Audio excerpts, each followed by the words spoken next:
on the East Coast. One of these two teams is going to end up in top 3 here at ESL One Raleigh, and it's fitting that this intra-regional matchup is going to feature both a little bit of experimentation and some iconic hero player combinations. Isn't that right, Avery? You're talking about the 9 class Slark? I am talking about the 9 class Slark. This has been a menace the entire tournament. He is probably the only player in the world right now with the confidence to run this, and I think there's a lot of teams out there that would just straight call this trash. You know, they're not going to say it on camera, but in the hallway of the hotel or whatever, hey, what do you think about the 9 class Slark? You think you guys are going to play that? Hell no. So that's the style, right? It's him bringing his own unique twist to the game and making it work, and it does give you something unique out of the whole entire hero pool of heroes, which is the dewarding. Yeah. Like, this hero's a monster in the vision game. If you take the fights at nighttime, if you deward the map, set your team up, he can do a lot without having to do anything at all. Just set the fight up through the vision mechanisms, and that is something that PARIVISION take advantage of because they are a huge wave push team. There's a reason they've been playing this off-lane Wraith King. It's for the lane show. That is my big concern in this game if you are a BetBoom fan. How do you deal with that mid-game when all these waves start getting pushed in? It hits nighttime, you have Luna, you have Slark, Tiny's going to jump you. How do you get the vision? How do you get the lanes in? How do you set up a team fight in that 15 to 30 minute mark? I think the lanes can be okay for them. I think the late game looks fine. But that mid game is going to be where PARIVISION try and strike hard. And that's why it's so important for BetBoom with their heroes and their play style to dominate this offlane matchup, right? They need to be able to walk away with the win. They've already managed to stop some of the little things that PARIVISION likes to do, 9 class. You know, starting the very first wave, trying to body block the enemy creep wave so it ends up in a tower. They managed to prevent that, but now 9 class is able to get the second creep wave pulled back next to the tower. They just gotta kind of constantly be dealing with these little tricks and nuisances that 9 class brings to the table and just try and take a straight up fight that they should be able to win with the sounds. 9 class building some stacks early. I'm kind of surprised Pure didn't take this wave behind the tier 1 and just reset it back there, look for a small camp, D-ward, or pull. Just maximize the XP here, because generally Silencer does suffer against these lane pull shenanigans, but PA is a hero that can connect pretty easily. So even if that wave gets caught in the middle of nowhere and you end up with a double lane wave meet situation, the PA can connect to where the fight is very quickly, and you are against a double melee lane. So I would not be surprised if BetBoom come out pretty advantageous here, and they should be. I think they're going into this game thinking, we're going to win the safe lane. The mid lane's going to be a wash, but you have Slardar. He's going to do fine. Right. And this Kunkka just pushes it in versus the Luna. So all around, you're expecting some even trades, though BetBoom getting a little aggressive there onto Decisive. Doesn't see an opening for a kill. Save takes a little bit of damage in return. His double range lane. Luna was a bit of a surprise to me. I didn't think we were going to see that much more of this hero for the rest of the tournament, to be honest. Well, this hero's making a resurgence. I think some of it is some of these drafts, these teams go to the last pick, they need a carry and what's left in the pool. You're looking at 7 or 8 carries banned. The other team took 1. There's not that many strong carries in the meta. Yeah. I think part of why we saw Team Spirit bust out the carry Medusa is because, well, what else are you going to play? You may as well just play a carry. It's still okay.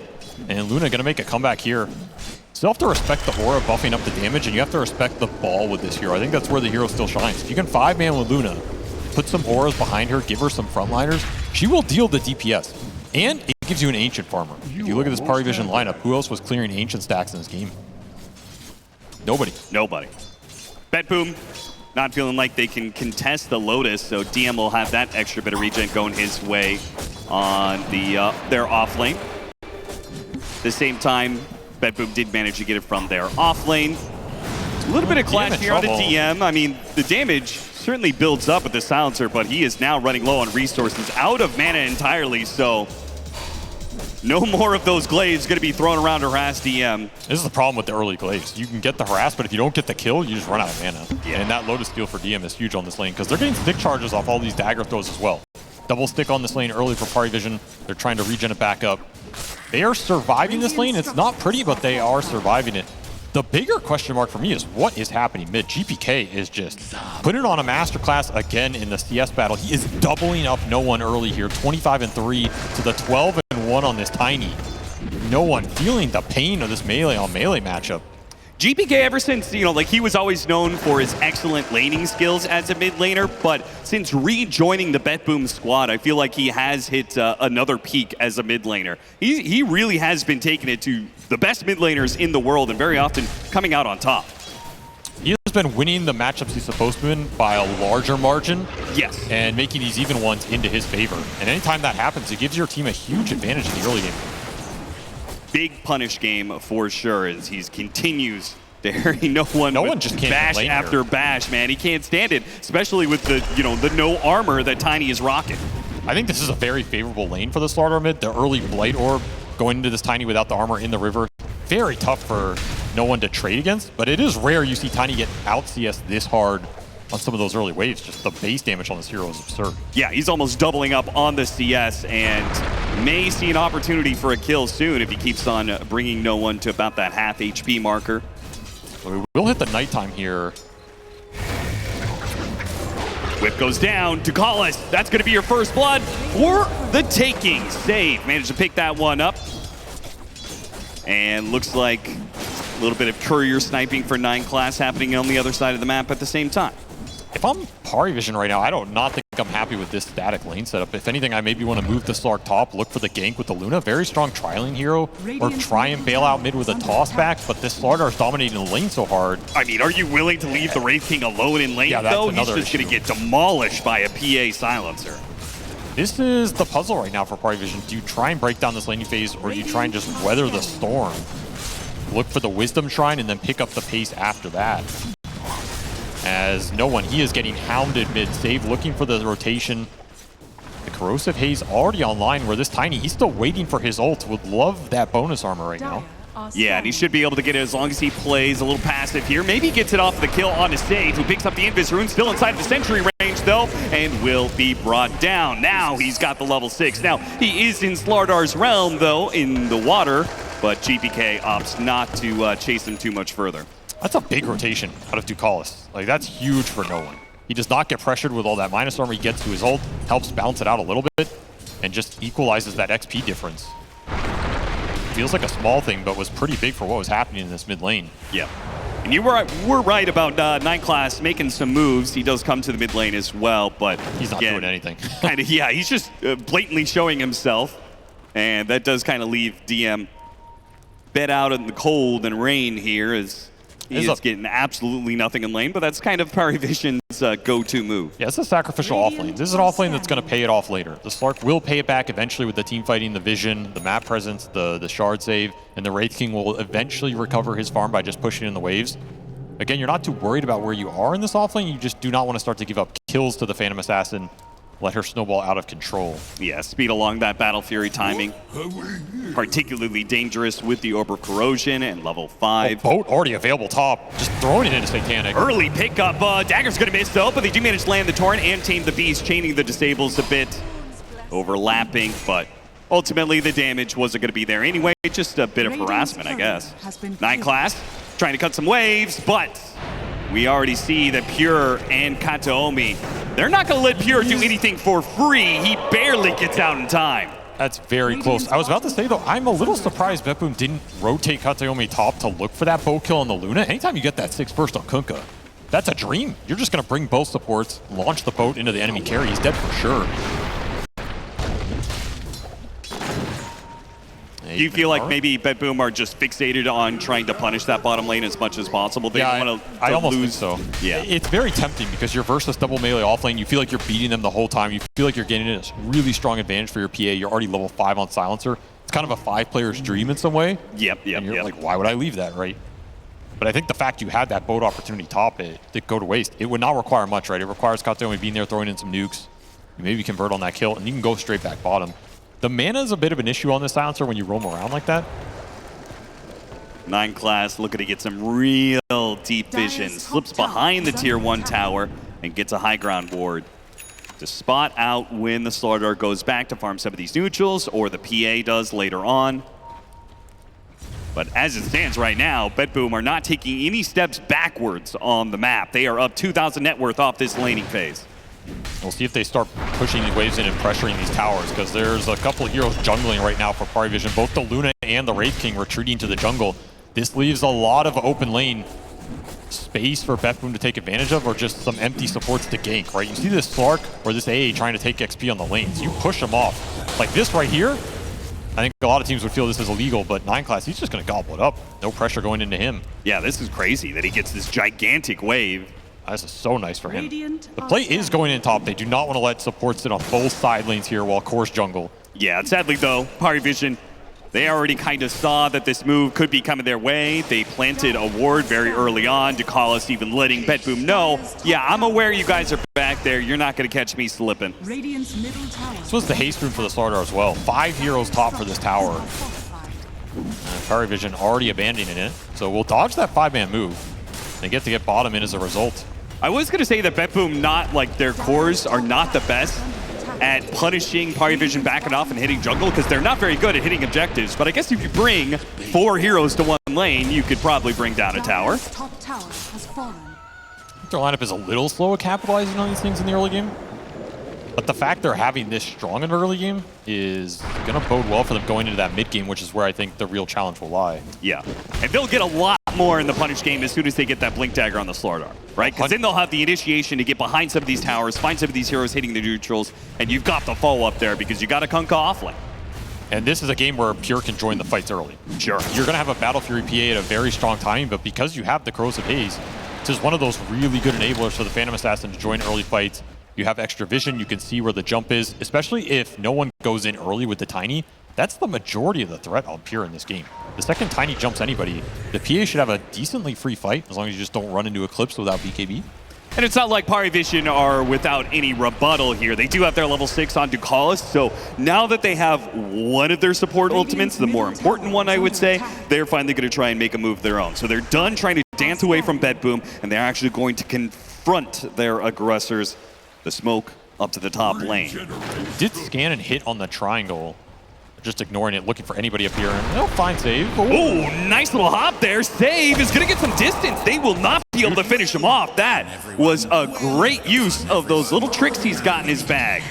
Yeah, nice little whoopee cushion there. He will escape a pretty heavy committal in the smoke, wasting a lot of this Tiny's time. Yeah, frankly, that's just...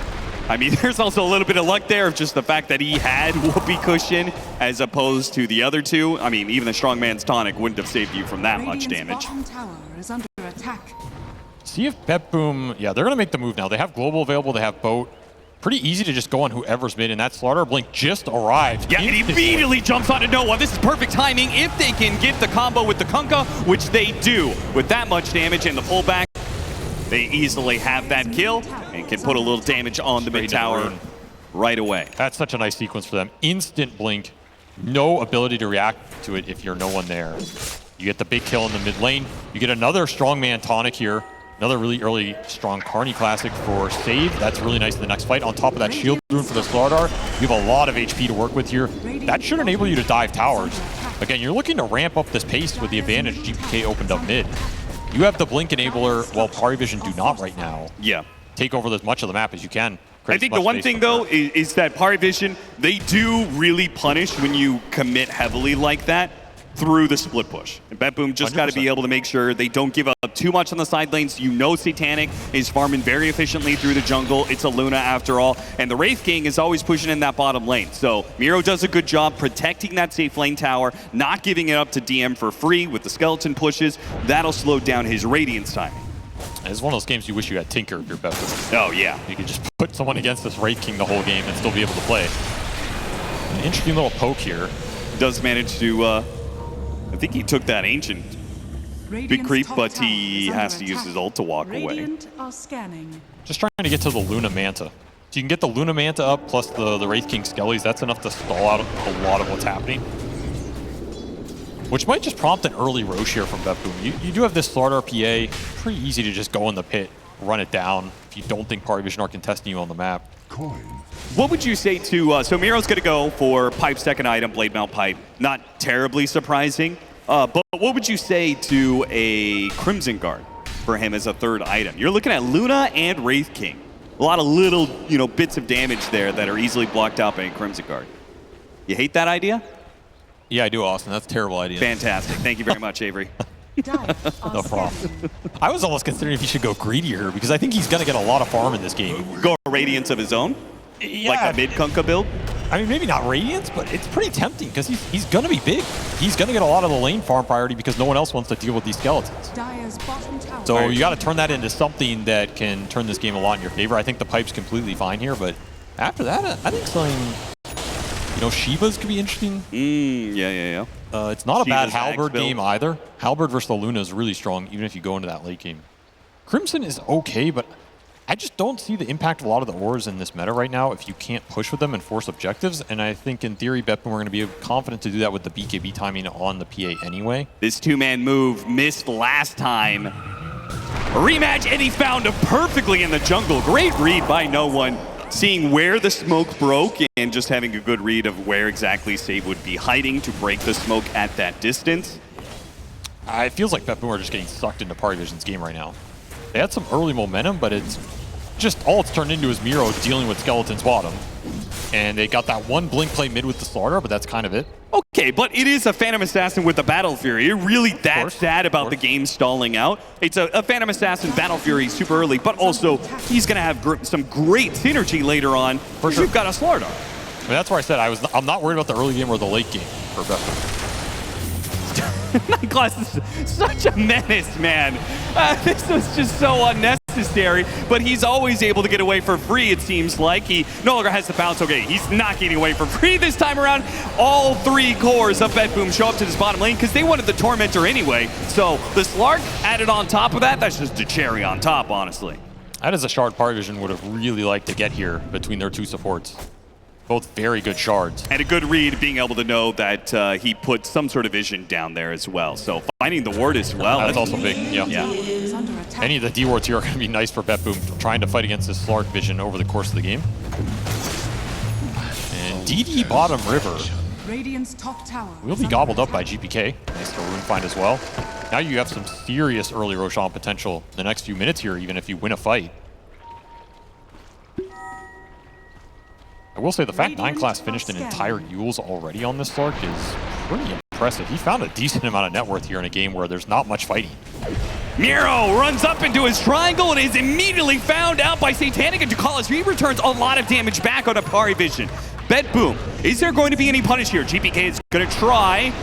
He's playing a little bit slow, right? Not immediately trying to run down no one, or maybe Decisive in the back lines. They're going after Satanic the left-hand side. He waits until the kill on Satanic is done, then he chases into the river after Decisive and picks up that kill. Yeah, they got Miro, but it cost PARIVISION big time.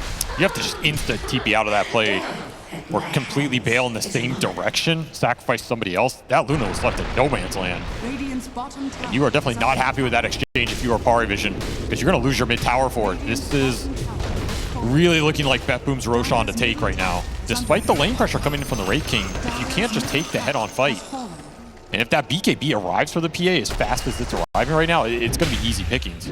Yeah, and they're looking at a double BKB plus Aura's timing here in about 7-8 minutes. Slaughter is also going to go a BKB. The pipe is pretty much done. That being said, PARIVISION are getting to some of their big split pushing items. They have the Manta on the Luna, obviously, but the Radiance is now done for DM. It's a later one, 17.5 minutes, but it will do the job.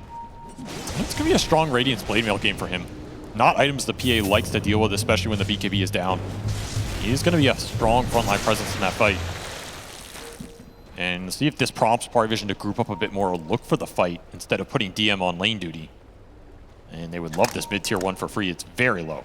Radiant's middle tower is under attack. The old swing? Yeah, why not? That's the easiest tower he's ever taken in his life. Seriously, it was a lot easier than taking that safe lane tower. That one took forever. Shows up mid, instantly gets a tower. BetBoom still up by a little bit of net worth despite the loss of new objectives. They're playing defensive right now because they want to finish this Phantom Assassin BKB. Yeah. So they're willing to give up a little space to hit that timing without giving up a bad fight and losing that Roshan potential. I mean, they could probably fight without the BKB as long as they have the global silence, right? Yeah, it's a big factor here. And that'll be coming up in just a second or two. Global's going to be nice versus the Depth Shroud this game. It is something that makes this support Slark really annoying to play against. especially when you have these jump cores that have to commit onto a big frontline target. That guy gets depth shroud. The whole fight gets stalled for 3 or 4 seconds. There's nothing you can really do about that depth shroud, but hey, you have global silence. Yeah. You got a pre-dark pack. I mean, yeah, I was going to say, it'll be interesting to see how often he's able to pre-dark pack off the initial global silence. He's also got the Yules, so he does have multiple ways to be able to dispel the global silence, but even just giving a 1 or 2 second window for the PA, the damage comes quick and fast, man. Even just 2-second delay might be enough to lose the fight. They're eyeing up the Wraith King mid. That would be a difficult target to jump right Yeah, I cannot imagine going into the shortest lane, 9 class. He's going to throw out the Yules to try and set up a go on GPK, but with the wheel going out, there's no way his cores can follow that up. Just dispels across the board here for PARIVISION. They're gearing up to negate a lot of the Slardar's impact. And like you said, if you negate the Corrosive Haze by dispelling on everybody, early Yules for no one, Yules a Dark Pack on the Slark, will be Manta for the Luna. Yeah. Then all of a sudden you negate a lot of the Phantom Assassin's impact in that fight too. This is Or a even, combination that needs to land. Potentially offensively, right, dispelling that sprint. Yeah, also really nice versus Slardar in that regard. Though the shard is already up for GPK, so you have a little reapply action. That's true, that's Just true. letting to play around. So far, PARIVISION doing their usual dodge. Usual mode dodge. They really, really like this mode. But I think BetBoom answered it pretty well. A focus on the lanes while simultaneously having a hero, a meta hero that I think is pretty good at being able to deal with this Ghost Shove in the Kunkka. Yeah, they have some answers. I think they probably feel a little more comfortable with this Slardar was a Magnus right now. Yeah, maybe. You know, what are your late game team fight odds with a Magnus versus Slardar? I think we've definitely seen some games where the Slardar just doesn't have that 5-on-5 impact. Yeah. And he's taking up your mid laner slot too, right? Like, are you more confident going 5 or 6 slots on the Tiny versus 5 or 6 slots on the Slardar? Yeah, probably the Tiny. Yeah. So Slardar's Well, a very hit or miss, you know, feast or famine kind of core going late game. He can do a lot. You can get some of those later talents. We've even seen some of those like Octarine, Crush builds when you get the level 25 talent. It just goes off like crazy. Yeah, his 25 Or you talents could are quite see- good. I'll say that. He does have very good 25 talents. Which might sound silly that we're talking about those now, but I have the feeling this game is probably going to go late. Yeah, it's a little bit of snoozer. 5-3, 21 minutes in, and a very even net worth. Seems like both teams are kind of comfortable with the way the game is going right now, but That is up. I think things are about to pick up, surely, right? We've got BKBs on both the enemy carries, right? BKB and Luna, BKB PA. The BKB is done for the Slardar as well. Like, surely, one team or the other is going to say, let's take just a full-on team fight. I mean, the smoke's already coming in. This is just the Tiny AA combination again, looking for a pick-off that would lead into something more. By the way, no one went 4-staff here. So this will not be a scaling Tiny. This is a utility jump Tiny. This kill is just not it. He's got Pipe, Oh, he Blade gets Mail, X here. Essence Ring. He does not go down easy. And now he's going to try and punish you. Wait, what? No follow-up to that X. Just got a reaction out of PARIVISION, I guess. I mean, that was DM coming to fight, and no one says, no, go back to farming, man. You heard what the coach said. Get to the lanes. And they find the opening on GPK. BKB, he gets it off before DM can land that Ray Fire Blast, and he waves goodbye. GPK is back to the fountain. PARIVISION will own this side of the map, though, and they'll start taking some objectives. They start hitting the tier 2 of bottom lane. Once more, BetBoom eyeing up this Wraith King mid. They will land the X. Can definitely burn a life through the Blade Mail. Yeah, the team is on their way. So BetBoom, they're going to take the kill and get out. At least for now, does not look like they want to try and kill him a second time here. Pure, though. Oh, dagger on no one. He can't blink right now. Ooh, little follow-up dagger there. They've got the dagger duo, the Phantom Assassin and the Ringmaster, to keep lots of little bits of damage. If I'm BetBoom, I just smoke and I go to... I think I just forced the Roche. You Yeah. saw the Luna top. So Agreed. you just run everybody out of this area, and if no one is left standing, you do the Roche. Yeah, anybody that you find some sort of kill in the triangle or something, fantastic. It's a 4 versus 5, 3 versus 5 effectively for the Roshan. But as they continue to struggle to find that opening, as the blink away from no one, Okay, now here's where they you missed their timing. You do Roche, though. I think you have to. Well, Luna's already backing down. She pushed out the top lane. Now she's here in the triangle. So you don't have a numbers advantage.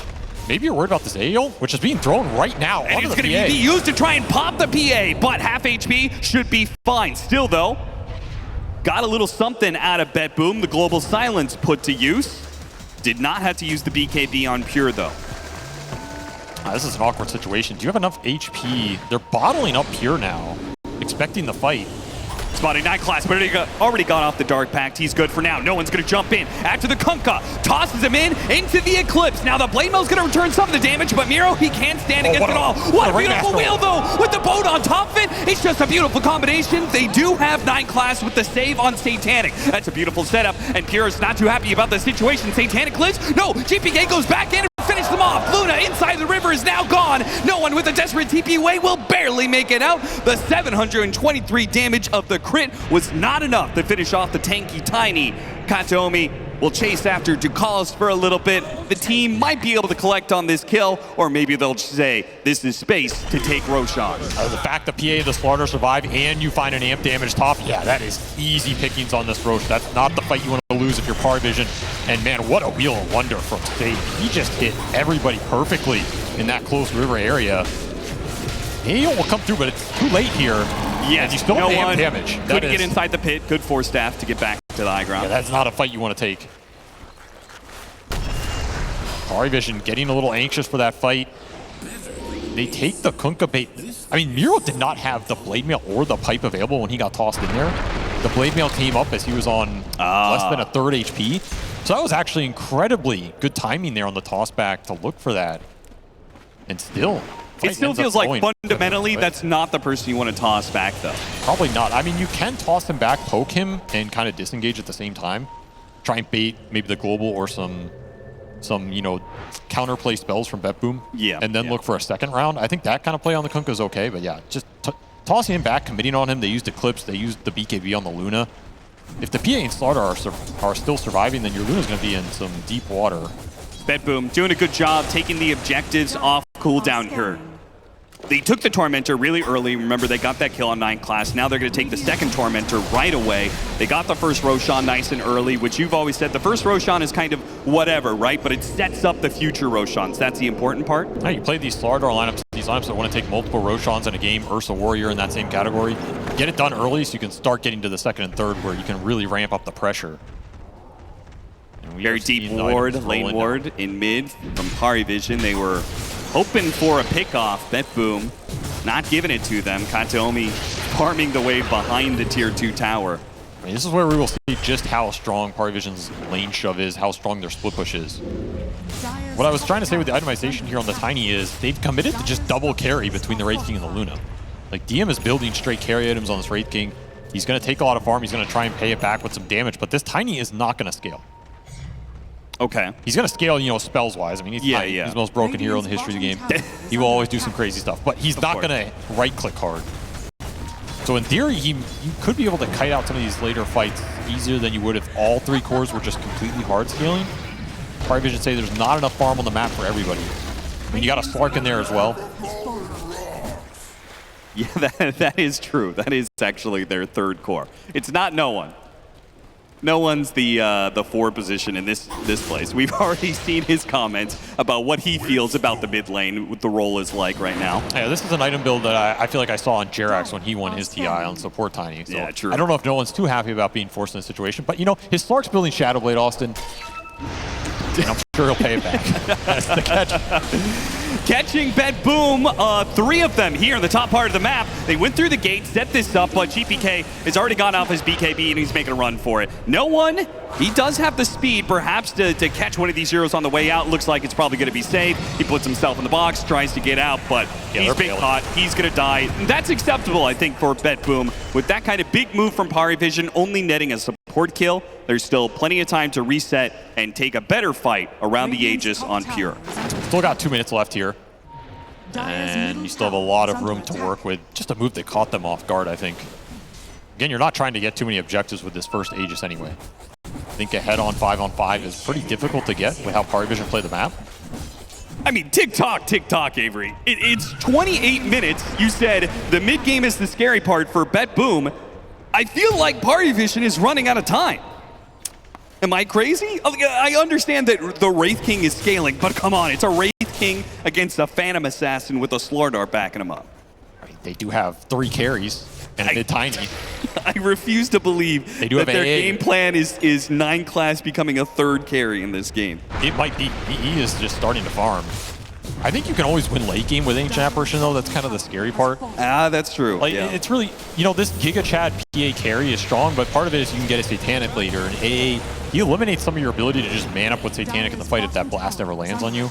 Yes. It's one of the big components of this hero and why it's been winning so much at this event. I suppose no matter how fat the PA gets, she can always be tossed back Oh, 100%. into a Wraithfire Blast 100%. and an Ice Blast, and you're just dead. And then that fight's over. There is no other late game damage in this BetBoom lineup. Right.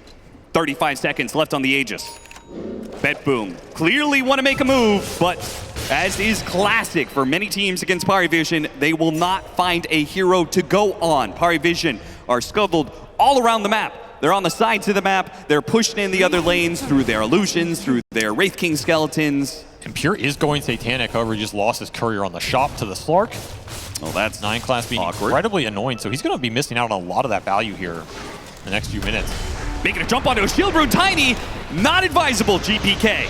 He's going to get Yule's. Sprint is going to be on cooldown for a little bit. He has to use the BKB. Meanwhile, Miro came in from behind. An awkward position. He's going to try and push in DM. Pure's going to jump after the Wraith King. Again, not sure if you want to make these targets. Pure, he didn't use his BKB for it though, so it was just a bit of a poke. They do manage to reset. No one's looking for a punish. He thought maybe somebody was TPing up on the high ground. Force Staffs himself, looks for the avalanche stop. Nobody's there. BetBoom just run away. No TPs, no risk.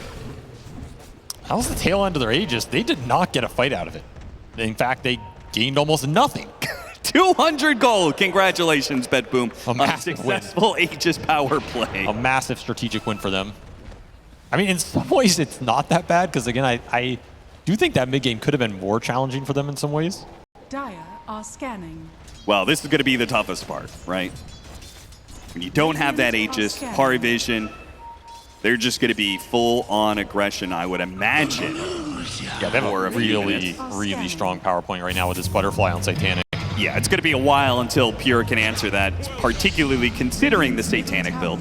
Shadowblade is arriving for this Slark very shortly as well, Austin.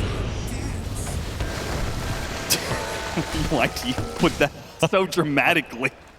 I just think it's awesome, you know? Yule's Shadowblade. It's like he considered being a support. Kids, don't try this at home, And then please. his pub instincts took over. Leave this to the professionals, please. I could Only see 9 it class. being pretty annoying this game for the supports on BetBoom's side. Shadowblade is a good item for a silencer. I'll say that. Sure. You drain his economy with sentries. He can't get to the late game refresher. Oh, no. I mean, Kataomi is not doing bad in farm whatsoever. Look at him, just so aggressive. he runs past Pure to threaten Kataomi. He can't even hit Pure. Even though he does have the serrated shiv, so I guess he can hit Pure. He's got a little bit of true strike action, 20%. You know, I have talked previously about how these inter-regional matchups can get a little weird sometimes. Yes, yes. Being from NA Dota. No, ours were just trash. There's a difference.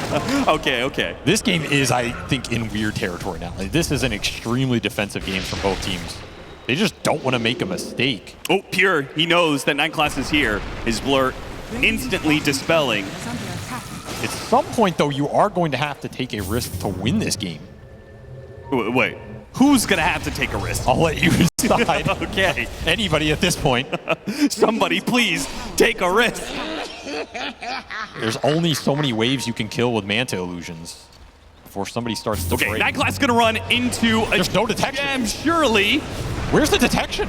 No one. He's going to find the opening for a toss back here. GPK, he pops his BKB, crushes and runs away. They're going to go for the Tiny, manage to push him back in with a tidal wave. They're going to follow it up with the wheel. He's somehow managed to force that through that. They still have the X on him. They're committing so much to be able to kill this Tiny, and they might be able to get it. No! The save comes out for the Slardar. Sure, the Tiny's dead now, but BetBoom have expended so much for it, and Kataomi was the death for it. Miro, he managed to push to college down to low ground, but Pure's not sure whether or not he can commit to this one or not. He's got his Satanic, he's got his BKB, he's got to put it to use now up against Satanic himself. He turns back around with the lifesteal, big heal up. Satanic trying to draw this out as the BKB and the Satanic are wearing thin. He's going to try and make a run for it, but he can't make it. Bashed up by GPK. I turn around with DM with a brief stun, but it's all not good enough. BetBoom and their defensive posture will hold strong here. PARIVISION, they make their jump, they make their initiation, they make their big mid-game move, and it all results in nothing. I mean, the irony of it is they didn't even get the lanes in first.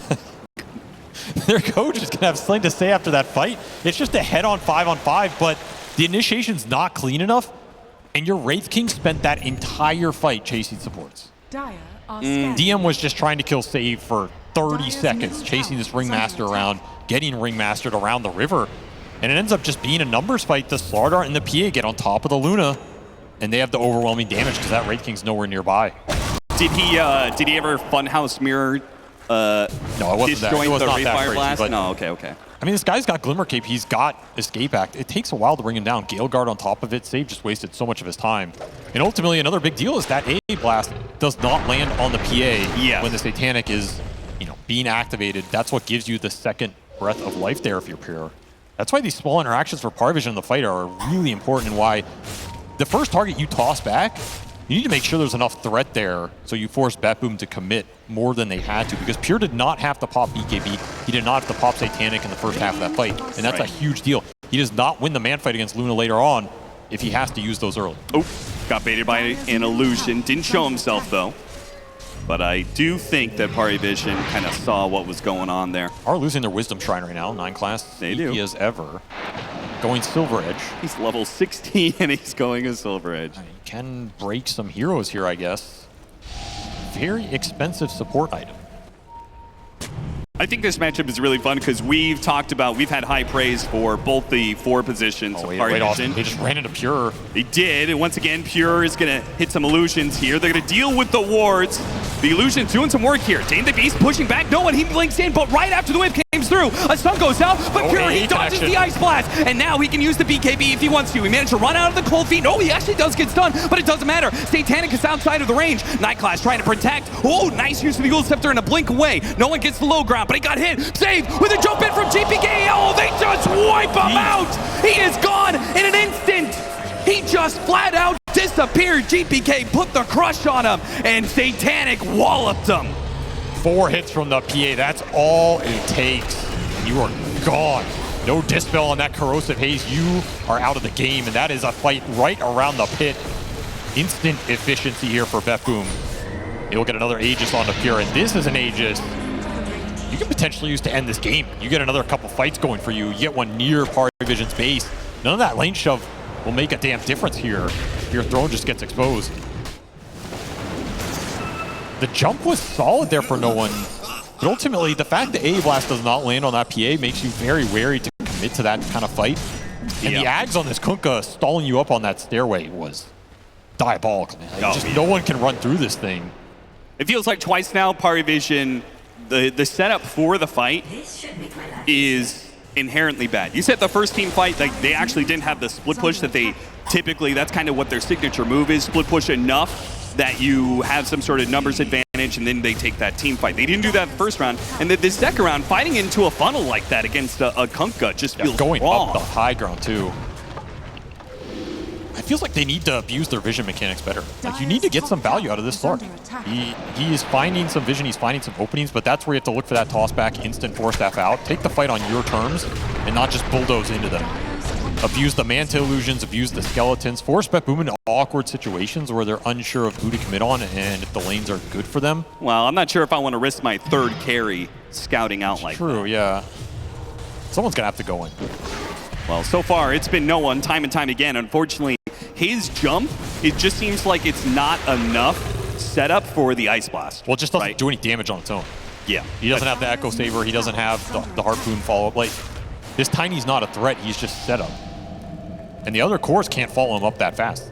There's no Blink Dagger on the Wraith King, there's no Blink on this Luna. You're thinking about Blink Dagger now on the Wraith King, and Blink Dagger on the A, another big component here, if you can get a Blink on Ducalis, and he can just blink in A, ult the guy instantly. That Tiny jump is a lot more threat. Supports on both sides, trying to be as elusive as possible. Save with his Blink Dagger, the Blink Dagger coming in for PARIVISION, and Slark being Slark. He's been annoying this game. Oh, there's an interesting idea. Double Pyrrhic Cloaks for PARIVISION. What happens if they put that onto this Phantom Assassin? Caught 9 Class trying to cut the midway. Dual Scepter onto GPK. Gives 9 Class an opening here. He dodges away through the trees. BetBoom have lost sight of him. He is away and free. I don't even know if you want to chase this guy right now. Dire are Bigger scanning. fish to fry. Yeah, he is pretty small. I mean, the rat game continues. And it can always continue in this game. It's true. As another courier goes down. Insult added to injury when you fail to kill 9 Class, and he sticks around just to kill your courier. Wraith King gonna maybe die here underneath the tier 2. Pure. Again, he is being very careful not to commit his BKB until it feels like the fight is won off of this one. He's going to get hit by the Ice Blast, though. Got stunned up. Any follow-up to it? Not really. He still has the edge to work with after all, trying to get away from Satanic. Satanic, not sure where he wants to go on. He goes for the silencer, spots him, runs after some of the others. No, he backs away to the tier 2. He says, this fight, it's not looking the best for us right now, boys. 9 Class, he gets jumped for a second there by GPK. Pure going back in. Spots the end, finally takes out that Wraith King's first life. Now for the second one, pushed back by the Torrent. And stuck inside the X. He's not going anywhere, but they do manage to bring down the Phantom Assassin's first life. And Miro, his BKB is going to be on cooldown. DM, dodged a little bit there with the illusions, and Pure is not going to have anything. Toss him in the air, almost finished off. Does manage to get him inside the box. The full feed, it's not quite enough. Doesn't lock him down. He managed to jump. Where's the stun? Take the beast. What a timing from Save! Absolutely beautiful. It will cost him his own life, but saving the carry of the utmost important to BetBoom. This is the hero you have to keep alive in this game. He had a 7-0 streak as well. So let Pure farm. That is your consolation prize, though, is it's a terribly lost fight around that tier 2. You had Aegis, you had 2 lives on Pure. But again, the BKB and the Satanic got committed early in that engagement, and he comes back in his second life. He has nothing. No way to commit to this fight. And it's just a really tough position. This also goes back to who did you start this fight on? You started on the Wraith King. You throw a Wheel of Wonder on this Wraith King. Why? This is not the guy you want to go on. He's not easy to bring down. Yeah, I'm kind of okay with Pure jumping, but why the Wheel of Wonder? I just don't even think you really want to jump him. If you want to throw daggers out, if you want to blink on him and back up, sure, but he has Blade Mail, he has the Pure Cloak. You can't hit him for free. That's the problem. You have to commit the BKB of the Satanic to hit him. And do you want to do that? I don't think you do. I don't think the fight setup's good if you commit either of those, so you kind of just have to pick a different target. Call it the Wheel of Wonder why you threw it there. 15-10, 41 minutes in, and we're back to an even net worth game. Love no one's build, Octarine, Wind Waker, just really only magic damage, but frankly, just a lot of stuns, a lot of ways for him to jump in, get the toss back, and then he can Wind Waker or Ogre Seal Totem his way out of there. It's a really annoying Ghost Scepter. Really annoying build to play against. Especially if he can finish up, you know, if he goes E-Blade, that would be amazing. If he can get to the 25 for the Avalanche cooldown or toss charges, that's when this build really goes ballistic. He will start to deal a lot of magic damage. He does have that crash landing. You always have to keep that in mind. Sure. You need Nullifier, and it will arrive here for the PA. Yes, sir. That is the biggest item they can get right now, because this is an item that will let you go on no one and just commit on him. It removes 3 of his big 4 items right now. The Ghost Scepter, the Force Staff, the Wind Waker. You're not getting a lot of saves off on this hero. You can Depth Shroud him, though. That is the upside here for PARIVISION. You can always Depth Shroud who gets jumped. Pure hit his level 25. Hasn't leveled up the talent tree just yet. I figured with the Nullifier he was going to go for the right one, -1 attacks, but maybe he feels like the fight is going on so long that the Triple Dagger would be better for it. Triple Dagger is also interesting with the Slaughter amps. Depends how much you think you can just keep them on people. Sure. Or if you go for this undispellable Corrosive Haze, which seems tempting this game when you're playing against, you know, Slark, a bunch of Manta heroes. 100%. You go the undispellable. This is the game for that talent. We do see players take the other talent because, you know, okay, it's undispellable, but if you just keep reapplying it every 3 seconds, it doesn't matter. Yeah. I mean, frankly, leave that other talent for when you get 30, because I feel like you're probably getting 30 in this game. It may come that way. Another Shard save, almost dying to the burst damage of the Tormentor, but a Shard, Fan of Knives for Pure, so we're going to see a bit of break mechanic. Nothing too major that he's really breaking in this game, though. And did take the -1 attacks. Standard talent here. Or Pure, not going to gamble on any crazy dagger hits, but does have that Nemesis Curse, finished up the Abyssal. He's peaking right now. I mean, he's running out of slots, so kind of have to get the fight going if you want to use his net worth advantage right now versus the 3.5/4 carries PARIVISION are building up? Yeah, I mean, with the nullifier on 9 class, he's getting there. He's almost level 20.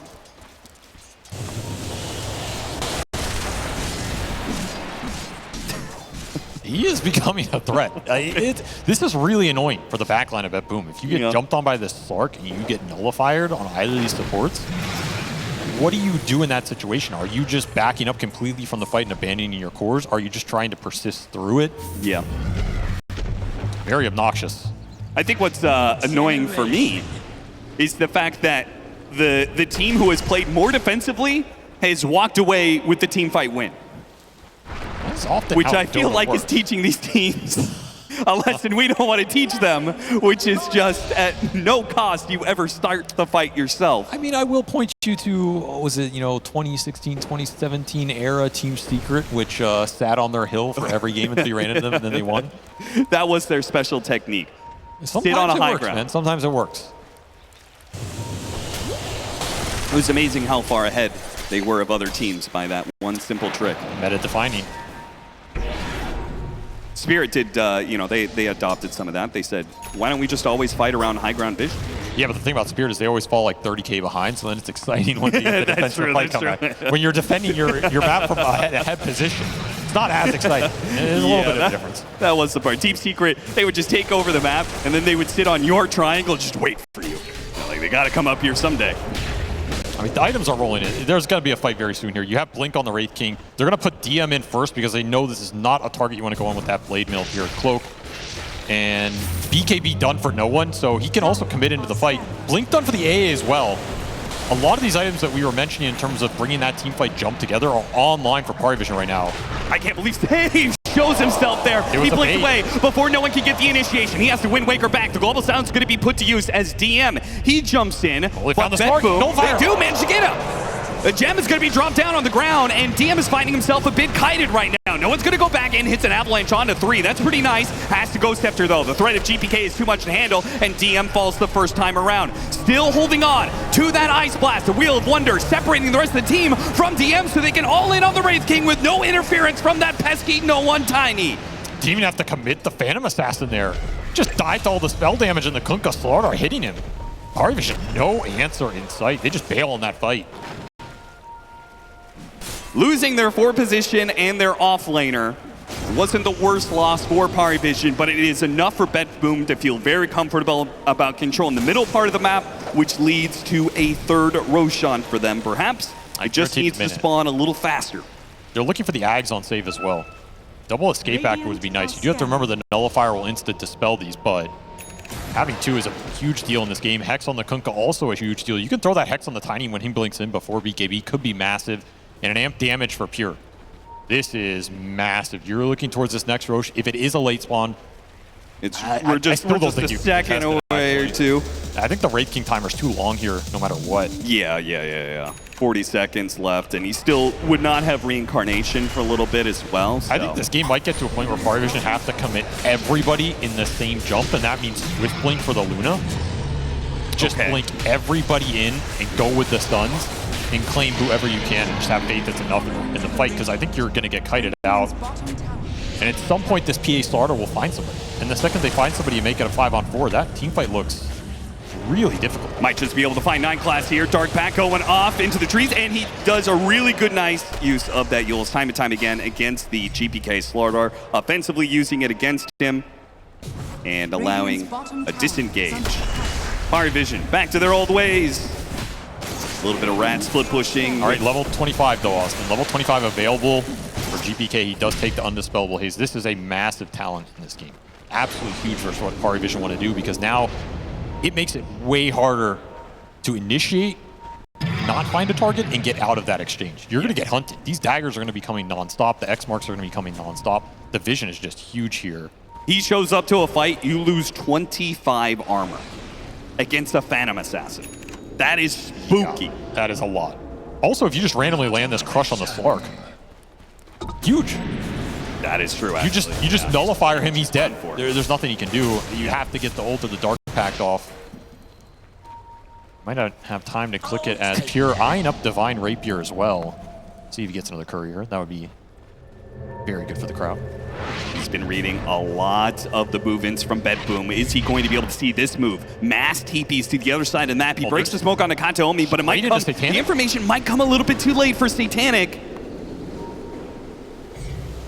The lane shove is superior. GPK, maybe, yeah, he's going to get caught on the gate thanks to that very, very deep ward on the corner of the map by BetBoom. You know, DeCalls, they were scanning the other side of that gate. It hit red. Pure was waiting for him.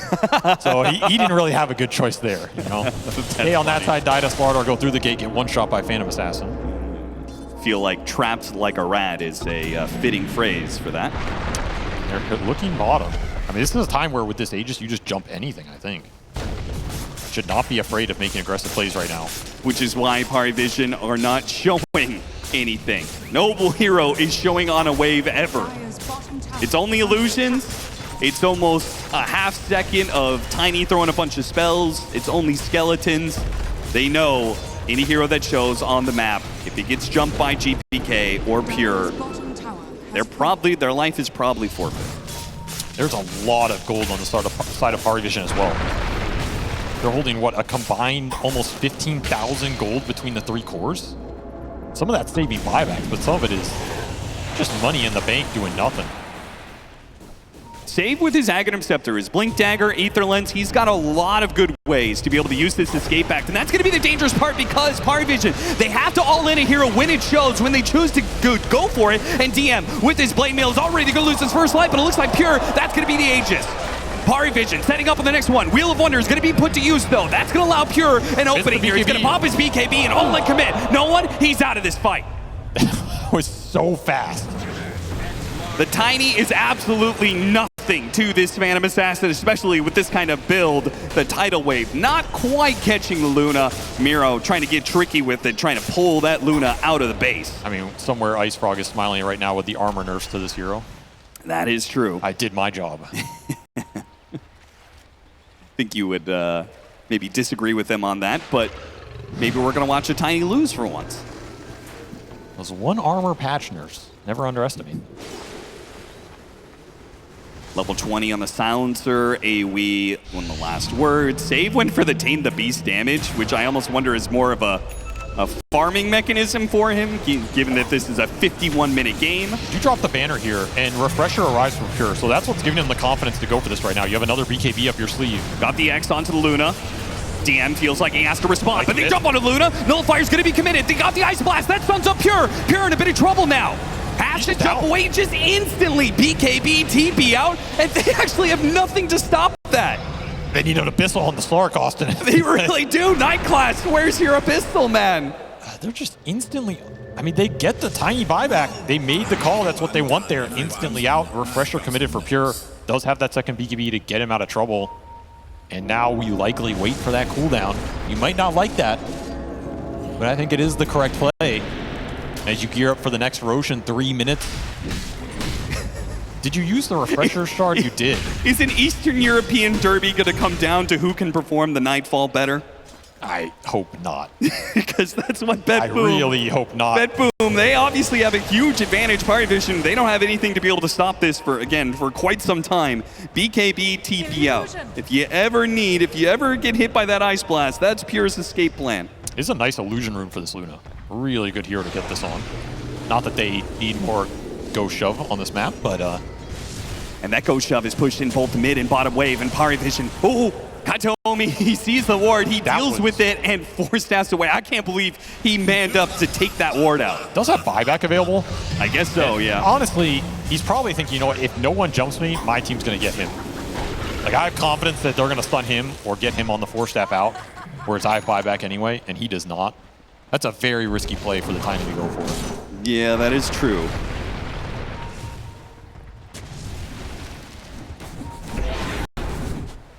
How much longer till Roche? All right, 2 more minutes, so we got probably guaranteed downtime of about 2.5 minutes here, where both teams are going to farm up their next round of items like an Aghanim's Blessing for Satanic that he's 6-slotted. There's nowhere else to go. He has to keep his Manta. He needs the Disjoint. He needs the Ghost Shove. I mean, pretty much everybody's slotted here. 9 class. 9 class? What is this? He's not really building any stats. No, he's not. And if the Slardar was here, he's just going to die. Yule Scepter goes off, and Shadow Blade is not going to go up in time. Well, nice that's a timing gem. on the Torrent. That's a free gem for BetBoom. Why? I can trust you. Did Night Glass finally get so poor? He's like, guys, I'm just going to hit Pure and see what happens. Probably. Honestly. He just wants to hit somebody. He's playing Slark for 50 minutes. He's built no stats. That's true. I feel like he's hit more couriers than he has heroes. That is probably true. I don't know what his hero damage is right now. And it might not exist. We might never know what his hero damage is in this game. 7.5. Yeah, I mean, it's not up there. There was a bit of a delay because production had to make sure it wasn't bugged. They're like, 7,500, is that real? Half of that was the couriers.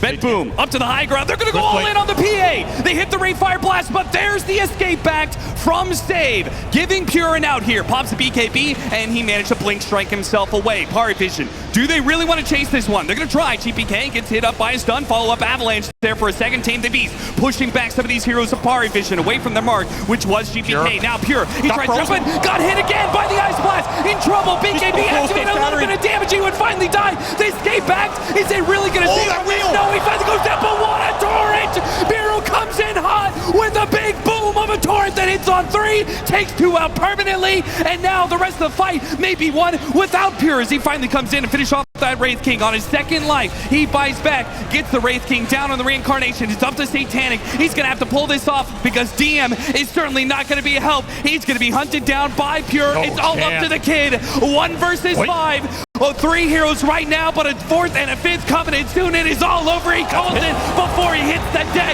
Game 1 will be taken by the ever-patient BetBoom. I mean, patience is a virtue, and they certainly showed it off here. Maybe this team from a year or two back. It's this time around, BetBoom are actually going to have to be the aggressors in this game. I also think the action's going to get forced around this mid lane. You have Sniper DK.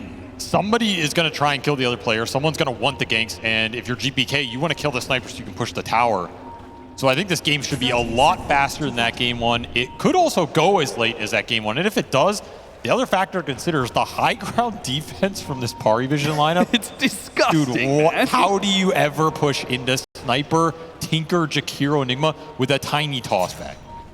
Listen, I wish them the best of luck. It's getting a little late here in Raleigh. I know you guys have been awesome crowd standing in for the game 1 that was a little bit slower, but this game 2 has already given us a bit of pace here. First blood should be taken by PARIVISION, and no one will claim it. You said the fight is going to be around the mid lane, and it's already started with the first blood, and no one is going to have the advantage for the laning phase. That said, 3 runes going BetBoom's way. Often can even that out a lot. The fact it went to the sniper is huge there, though. Could have gone to that last blood grenade thrown out from 9 class, however, no one will claim it. Get rewarded for his early shrapnel use. We'll have to replenish the charges, but he can buy whatever he wants here, and it'll be fast Wraith Band, get the stats up, deal with the breathe fire damage reduction. I guess some early CS on the board. Does First Blood really make that much of a difference for a mid that doesn't go bottle? That's what I'm saying. It's just extra stats. Maybe you get a couple extra last hits here. Yeah. DK is a hero that can just stand against Sniper, though. It can get a little spooky if the ganks come through. I just don't see this being a support duo that's going to gank GPK super early. And in fact, Ducal is just biting the dust straight up. He got blinding lighted into the Rebuke and just died. Yeah, getting a kill level 1 with Mars is not what I anticipated to see in the safe lane, but Ducalis maybe just getting a little bit too aggressive in his harassment, ends up paying the price. Especially on Jakiro, this is a lane dominator. This is one of the tankier supports at the level 1. Yeah. Not an easy target to bring down. So BetBoom honestly not looking too bad going into this lane setup considering they got the 3 runes, they pick up a kill there, and they have this Monkey King Enigma matchup. I think that's the biggest reason they left that Enigma in the pool for the last pick, something you would never do against DM in this team. He will reset for the Monkey King bug, and well, if Quinn were in this game, I'm sure he'd have some choice words. At this point in time, is it really a professional match if Monkey King is in the game and there isn't at least like 5 people who experience the Monkey King bug? I mean, it's tradition at this point. Yeah, it is. It's kind of It's been around for so long, it really is a tradition. Should be interesting to see how this lane goes for Pure, though, because Monkey King, in theory, is a hero that can deal with Enigma a little bit. Most of the time, though, it requires you to be aggressive early so that you're a little bit ahead and you can play aggressive on Enigma and run him down. Yeah. So far, this lane has not been that exactly, but Pure is finding the CS. So if they can ever nab a kill on the Enigma later on, they're going to be super happy in that lane matchup and maybe, you know, show why they left this hero last in the entire draft. Yeah, the more Eidolon kills you get early, the more experience and gold you get out of that, the more regen you could bring, you stay healthy, you stay on the aggression, you stay on the offensive. But I do think that, like, PARIVISION, they shored up their late game. It feels like their scale is out of control, but also it feels like their laning phase should be better, right? Jakiro gives you big laning phase advantage usually. You've got a sniper who usually doesn't lose his lane, that's certain. And then that top lane, a DM Enigma, is usually one of the best laning phase tools that PARIVISION has in their repertoire. But they're still kind of losing the lanes. Extra Bounty Rune helps with some early regen. They got a lot of Eidolon kills top early here, which is helping some extra XP and gold into Katayomi, who, keep in mind, he took up the Ringmaster this time around. As good of a performance Save had in that previous game, they're going to say we can play it on both players. And Save, I mean, one of his Siggies is absolutely that caught. 3 more Eidolons, or at least 2 more. This is adding up. They're trying to get the punish on a Pure, though. Every single time he gets a bit aggressive, PARIVISION throw a lot of damage back his way. Just requires BetBoom to have to expend a little bit more on some tangos. But they seem to be faring pretty damn well. 14-3 on the Monkey King. That Dragon Knight is cleaning up in the mid lane. 15-7 GPK. Once again, put in a position, as you said, this is a hero that can do very well against the sniper. You said it best, like, this guy is a mid lane punisher. You give him the advantage and he takes it farther than most others when it comes to mid lane. And he's been performing extremely well in terms of the lane mechanics this tournament. Maybe a reason PARIVISION went for the sniper, just not a hero you can abuse too much because he's a lane dominator in his own right. Yeah. And this is kind of one of no one's Siggies. You think back over the course of time, and especially recent history, this is a hero he's super comfortable with. Sure. And it does mean we're going to see him outputting a little bit more damage than the Octarine Wind Waker Tiny, whose only real job was there just to jump in, avalanche, and toss back people time and time again. Exactly. This is a hero he will carry games on. Yeah. Also, Austin, one of the few players who has won a LAN on North American soil that was not TI, going back to ESL New York almost 10 years ago now. So he is familiar with winning in this house, I will say that. Yeah, winning on the East Coast on top of that. No one, that was a very dominant period for the old Virtus Pro. And no one was a big reason why they were so good. Bottom lane, Spears onto Satanic. Save, not sure they can get aggressive. Does a blast, pushing them away as they try and get an avalanche interrupted by the Spear. And so the damage, it's shrugged off pretty easily by BetBoom. As good as the early waves went for BetBoom, I do expect these lanes to swing PARIVISION's way a little bit. Once you hit that 3 to 5 for the Enigma, the Eidolons are really going to start to power up. This sniper's going to continue to pour in the shrapnel pressure mid.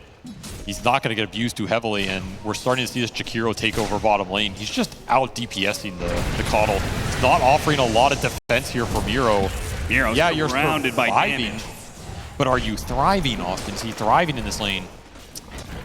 Does Mars need to thrive on the lanes? I feel like in this sort of game, he is mostly just set up for his other 2 cores. Am I wrong in that? I would agree. The fact he got that early kill too has put him to double bracer really fast. Yeah. He's honestly kind of chilling down here. His net worth is really good. Yeah, second net worth in the game. That top one is no one. So despite all the work that GPK did with those 8 early denies, it is not proven enough to win the lane, as you said.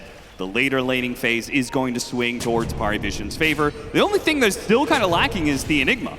22-6 seems like they have done a very good job in this top lane, despite going up against DM's Enigma, who's, I completely agree with what Gunnar said. I think it's his best hero, at least his best meta hero. Look at the power rune as well. Not anything to write home about with an illusion rune here, but it's something. No DD or haste for the sniper. He runs and gets a kill. Starts to open up the game. We'll block some camps with it on the triangle. They are really sentrying and blocking this big camp on that triangle to deny the stacks out from PARIVISION. Something Carry Tiny would love to have access to later, or even the sniper with the shrapnel points. Sure, yeah. See who the first team to break the lane phase is, though. You do have this DK mid. Sniper's a counter rotation hero. You're likely not going to move no one this game and just give a free mid tower to the Dragon Knight. At the same time, you have Tinker, Jakiro, not the best supports to go mid and kill this DK from full. Yeah, BetBoom have a coddle. Like, they actually have 3 heroes that I think are pretty bad when it comes to rotating around the map, and maybe that's a reason why almost 7 minutes in, everybody is still in their 2-1-2 setup. They're just killing Idol on top. The Wisdom Shrine's being challenged, but Scan will prevent Ducalis from manning up for it. So those will also get split. Another very just even passive, dare I say it? I'm telling you, Avery, these teams took the wrong lesson from game 1, man. They said it's just better to play it safe. Bottom lane, Miro taking some damage. TP's gonna come in, so Katomi's the first one. They have the assassination, but it's not enough damage. Satanic can't finish him off either. Miro will survive. And early stats on this Mars, just beefing him up. Such a hard target to get through. You do rotate the sniper a little bit, but it does not cost no one too much as GPK's just in the jungle. He's just farming it up right now. And there's no pressure going in top. You did finish up the drum on this Enigma. Now this is normally when PARIVISION would try and go to DM and create some pressure off the Eidolons with the drum charge. This is when you're the strongest hero on the map. Yep. The other option is you can backstab mid with the Enigma, with the Eidolon plus the drum plus the black hole timing. That's a pretty heavy commitment for a hero that usually can just farm a whole lot. Ducalis does get sandwiched there in the bottom lane. Good denying the amp damage. And no one is going to try and pick up the kill on Katomi, but he does not get enough damage. I mean, he's just out of mana too. See instant clarity buy. Just not that many resources to work around mid with here. Yeah. This is kind of awkward for PARIVISION. Normally when they play this sniper, we see them collapse mid a lot. I go back to that game we saw them, I don't remember who they ran over, but they won that game in like 18 minutes. And it was just the grand finals game actually. Oh yeah, yeah, game 3 of yeah. That tournament that they won. It was the no one sniper winning that game in 20 minutes. Just destroying Liquid, now that I remember. I can't believe I forgot a game Liquid lost. I do know you really enjoyed watching that. Don't leak it too much. I'm sure Insane is in the audience. So. But he decimated that game, and a big component of it was supports rotating to mid, play around the shrapnels, accelerate the sniper's game. He's 10-0. The game's completely out of control. These are just not the supports to do it, so you got to go backup plan. Yeah, plan where's B, your like Tusk? You know, that's a hero Yeah, exactly. that really takes advantage of sniper mid. So plan B is to just stack it up and get the acceleration that way. I kind of think you want to make this Enigma play mid almost. Like smoke DM behind mid, look for the Dragon Knight with the black hole. It's a very risky play, but you know, you gotta risk it sometimes. I guess I shouldn't say that in this series after like game 1, but that's about to say, you never know. Nobody's risking shit out here. All right, I'll still play this game. You know, I think PARIVISION should sit and farm for the next 30 minutes and do nothing. What do you think, Raleigh? Should they sit around and farm? Well, hopefully we'll get a little action for you guys soon as Tranquil Boots picked up. Miro's cutting the waves bottom. We've got a level 6 Mars. Surely. Arena, Wukong's Command, Ringmaster, he's almost level 6 as well. You've got the Arena, you've got the Wheel of Wonder. Somebody's going to die soon. Yeah, he could also make the rotation to mid. This is where all the action's going to be. 10-minute power rune, not denied, taken by no one. That's a shield rune. Thank God it's a very aggressive rune that you could do something with. Crimson Guard is going to be built up for TM. That's just going to answer all of that Wukong's Command. Like that early damage is out the window if you get Crimson Guard early. Kataomi and Ducalis just mirroring each other all right, in the river. Nobody is surprised by anybody's moves. They are bringing the supports top for this Enigma. Still have Black Hole available, still have the drum that can buff up these Eidolons. Almost level 7, bring them fully online. Or take a point in the pulse if you want to try and play that game for some extra damage. Start pushing in these towers. You have catapults up. Still have this catapult top. Would love to keep it alive here. Trying to get the Eidolons in position, but Siege Wagon dies.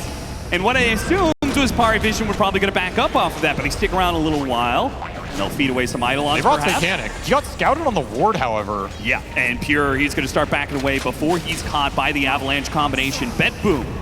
It seems like they want to fight this one. There are the Dragon Knight. He's going to be TPing in. They're going to jump onto the Jakiro at the same time as Thang. He got caught, and he got pushed into the wheel. JPK, they saw all this coming. They baited in Satanic. They lured him in behind the tower, and they get a big-time punish. BetBoom brought every single hero to make sure the carry of PARIVISION falls. Nice defense versus the Enigma push, and that ward just setting it all up beautifully. GBK with the mid-kill tip. Always love to see it. And you got to keep your arena up as well. So you still have some kill threat here on Miro if you want to rotate into him or try and find something. He can create it on his own. Radiant are scanning. And you kept this tower alive. That's a big deal. This tier 1 top staying alive means Pure can continue to play in this area. Help can come in for him. He is going the Battle Fury Monkey build. So he will play to scale and be a menace in this game. Monkey is one of those heroes that can cause late game Enigma problems. Yeah, it's a free black hole BKB game, but if the Monkey just Wukong stands there, has Ags, pops a bunch of soldiers, oftentimes you just die black holing. Not always that straightforward here. BetBoom reading the tail of the tape, saying, okay, we got to go for the hardest carry Monkey King build we can go for. No Maelstroms. Straight to the Battle Fury. A push to bottom lane. Two-man smoke up from BetBoom. The two supports making their way down here. When you use this arena, anybody who shows on the lane, they can get around this ward that is on the gate. And Dragon Knight actually went through the gate, but I think he got instantly smoked. Did PARIVISION not see any of this? I don't think they did. They're going to be caught by GPK. Jumps in. Dragon Tails trying to get him inside the wheel. They got him. He is facing his doom. He'll get speared up, and BetBoom are saying if any move is to be made, it is a 5-man move. That is the advantage that they have with the Keeper of the Light. Recall just means Pure can farm till the last minute and still join the fight. Maybe another reason he's going this Battle Fury build, it's not going to cost him that much if he's the one getting recalled into the ganks and getting some extra gold on the map. Will help him deal with some of the lane pressure as well, and that's an easy tier 1. Still didn't have to use this Arena of Blood. So Miro is going to have that spell available while the Blink is coming out for this Mars. Could easily look for another play. Easily another smoke going into this mid lane too. If you can catch the sniper in this arena, that would feel really good right now. And that sniper does complete his Maelstrom, so you want to try and put a stop to his farming as he's going to just be living in that triangle. Push out mid, take the triangle, rinse and repeat time and time again. We also have the 14-minute Wisdom Shrines that are going to be coming up, but don't think anyone's really in a position to aggressively take that. 9 Class is working on his Rod of Atos, which will give PARIVISION a lot more catch to perhaps get a little aggression of their own. He's almost got that in the window. DM with the Crimson Guard will be a big booster to PARIVISION's team fight. They're just going to try and make the 5-man as strong as possible on the side of PARIVISION. Get auras up on the Enigma, play the Tinker game, and the second you group as 5 and just sit in the heals, sit in that Crimson, become unkillable, you will win the fight by default. That is the goal here. Katomi went mid. I think he wanted to smoke GPK, but I think GPK called him off on it. Said that he didn't want to go just yet, pushed out another wave, now blinks back. See where he goes with this dragon form. You can always recall people into these smokes too. So even if you're not grouped that fast, you can make the play. They're just going to smoke this DK. Blink is available for GPK. Should be easy setup here. Blink, stun, Wheel of Wonder. Pretty hard to counter-initiate that, especially if you can start on DM. Save actually recalled away from their position. That is curious. GPK, he's going to jump anyway. Immediately caught by the ice path. The wheel doesn't save him. Does manage to get the taunt on the Enigma. That is big. And with Miro hitting a 3-man arena, that's going to block out most of the damage, keeping GPK alive. Okay, they do manage to get a black hole onto Pure. Doesn't do much damage. The Eidolon chasing after the heroes. The assassination, not enough. GPK walk away on a bit of HP, and nobody dies. The power of sustain. A beautiful arena, but nothing to go into it. None of the cores can get through the front line that is the Enigma with the tank ability, and there's no damage follow-up. This support duo for BetBoom can be a little low damage. Like, you land the wheel there, but that's kind of it, right? You're throwing out a Caudal Blast. It's been a little while, but we will finally get a kill, Avery. A little Tormentor action. We'll see how this goes to. Probably 9 Class. That would be my bet. Nope, I'm always wrong. Incorrect. I cursed him. Terrible. Radiant's middle tower. A little Jakiro Shard, why not? There's a little bit of extra DPS. The trade-off seems to be that BetBoom might be able to take mid-tower, big wave with the Siege Wagon, and PARIVISION obviously not in a position to get there with most of their team, so... I mean, okay, come on. Say it, Avery. This is why I always took the tower last hits, man. No one else wants them. I don't know.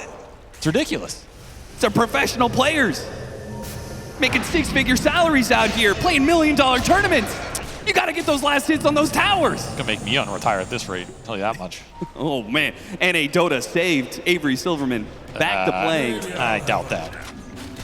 One more round of despair is probably more realistic. 1-4, 16 and a half minutes in. BetBoom, they've claimed the tower. Now they're trying to make a move to top, but DM just outside of the Invis rune from Miro, his Blink Dagger. Will not find any purchase just yet. I mean, he got that great arena earlier, but unfortunately with GPK already taking so much damage, Maybe they find no one. with it. Maybe they get no one.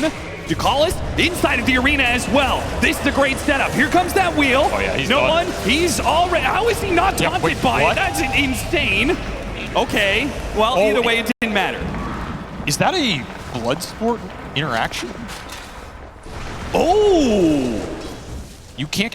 Can you not get taunted by the ring if it's in the arena with Bloodsport because of the vision? I mean, we've had some Bloodsport problems before, right? Some Yeah. spells just It's not actually show. very weird with certain spells. I mean, we'll look for it again. I'm not sure. It's definitely not an intended interaction, but Mars does some weird things. Keep a note on it. Is under attack. I mean, BetBoom's position's very solid here. I mean, he is pinned facing the middle of the arena. The wheel is right there, staring Yeah, him in the face. Something is Even looking back into it as he walks away. I don't want to say it's bugged, but something is a little off about that because he's not even getting the effects of the ring when he's looking at it. So Yeah. maybe no one's just immune. There's no wonder left in him. This man's been beaten down playing professional Dota for 10 years. He has no wonder left to give. Night Class, he's showing himself pretty aggressively cutting that wave at bottom because PARIVISION wants to make a smoke move through the gate, but these teams just seem to know each other just a bit too well. Or they don't know each other at all, and every move is just completely off. I don't even know where they are right now. I mean, Crimson Guard's done for the Enigma. That's kind of what's prompting this move, so they're happy taking a straight 5-on-5. They feel like they're tanky enough. BetBoom are waiting for Monkey BKB, which is about 1,000 off for Pure. They're also about 1,000 off the Mars BKB as well. Kind of an awkward time for them to take the fight. That's why they're dodging. You have the Mage Slayer done for GPK, who popped an Arcane Rune ulti, so he'll have kind of double Dragon Form going, farming pretty efficiently right now. I don't think BetBoom are sad about what's happening. They had a pretty strong early game. They're content getting to their BKB timing, and then they're going to force the action. Radiant's middle tower. What are we is doing under here, attack. PARIVISION? They're just back and forth through the gate, expecting somebody's going to show on one of the side lanes. They can't play the middle of the map forever, and they'd be right about that. BetBoom are moving to the side of the map, but it's just not the way you were hoping to be there. They get a pick off on Ducalis. They almost catch DM in the Act 2. GPK managed to find him. That would have been a really good pickup. They could have actually maybe taken the tower for it, but BetBoom, again, 5-man moves. They don't make moves unless it's 5. And this is where you could easily send Save through the gate and play the recall game bottom and try and close this map out a little bit more. And there's double ward on this bottom Tormentor too for PARIVISION, so the gate's being scouted a lot. Yeah. They're really anticipating these cross-map moves, trying to just dodge everything they can right now. I mean, they're gearing up to scale. That's really all they're doing. They're just going to farm into the late game. That's where I Radiant's top somewhat tower doubt is under this attack. Crimson buy on Dia. Dire's middle What is tower it doing is if you're under not attack. fighting? I mean, Crimson Guard versus the neutral creeps, I guess. What, Intimidation. you think you should have bought a hand of Midas? I don't want to say it, but At the rate of this game, I think you should have bought a hand of Midas. maybe, you know, that Midas Maybe you should go on farming Radiance too. Radiant are doesn't scanning. look, I mean, that'd be pretty good. I'm down for that one. Miro patiently waiting at the top lane. Somebody will surely show. No, they won't. You have Tinker going. Tinker's I mean, quite good in he's these going to games. show half of his hero, and he's going to I will- march the machines away. So. Yeah, I mean, these type of slow farming games, Tinker, he becomes that third, fourth core. Like, he already has the attitude. 9 class knows what's going on here. Yeah, I'm not going to buy a lock, and I'm not going to hide that. They're going utility. Yeah, there's not going to be this really. Here, Oh, that is one use of the concussive grenade right there. They got a little bit of a hop to get the damage as quick as possible to make sure Pure cannot leap away into the trees. You know, he farmed all that time having a perfect game/series for that BKB, and then he just died anyway. Shadowblade for the Tiny, doing its job. Maybe that will create a bit more action here for PARIVISION. Right now you have this Initiator. Part of the issue with their lineup is how do they force the action? Yeah. There's no jump, there's no initiation. Now you have a Shadow Blade Tiny. I kind of like this itemization from Satanic, because now I think it gives you more threat on the lanes. BetBoom can't play just as free and aggressive as they want to, and it gives you an entryway into the fight. Dire's structures are fortified. Maybe a way to use this Crimson Guard if you can start things on your terms. And see if they smoke up with it. He's gonna go farm some Ancients right now. Let's go farm some Ancients, everybody. The BKBs are done for BetBoom, though. They have the Mars BKB, they have the Monkey King BKB. They are capable of taking that 5-on-5. GPK's BKB around the corner as well. Roche available for both teams. BKBs, I mean, that timing. Surely that's the timing, right, Avery? How many BKBs do we need on either side to make a move? PARIVISION and BetBoom just constantly back and forth, pushing in lanes, trying to find openings. Nobody is really showing too much on the map. Everybody's ghost shoving. A smoke from mid. I feel like I've seen this smoke before. A few times. Yeah. They're going to the same part of the map. Just a hard smoke to land. You go to the corner of the map like this, it's very often that people read it out. They know the mid lane's not getting shoved. You're just going to retreat to farm the neutral camps. You could wrap onto where Satanic is right now, but it's very deep. Okay, wrap onto Ducalis. I mean, a 4-man, 30-second move to kill the enemy 5 position. That would be a disaster. They're going to go through the gate. Ducalis is going to break the smoke at the last second. Did he see save going through? Is 9 class know what's coming his way? He gets hit by the Tame the Beast. They will find him. It was either the 5 position or the 4 position, and by God, they got the better one of the two. I mean, to be fair, I feel like the only reason they got 9 class there is he's literally out of mana. He just farmed himself out of mana. Had no way to do anything. Maybe you're relying on wand charges to get out. I don't know. But nonetheless, they get the Tinker. They get him off the map. Yep, they did. I think they lost gold to make that play. I think so too. I think they did.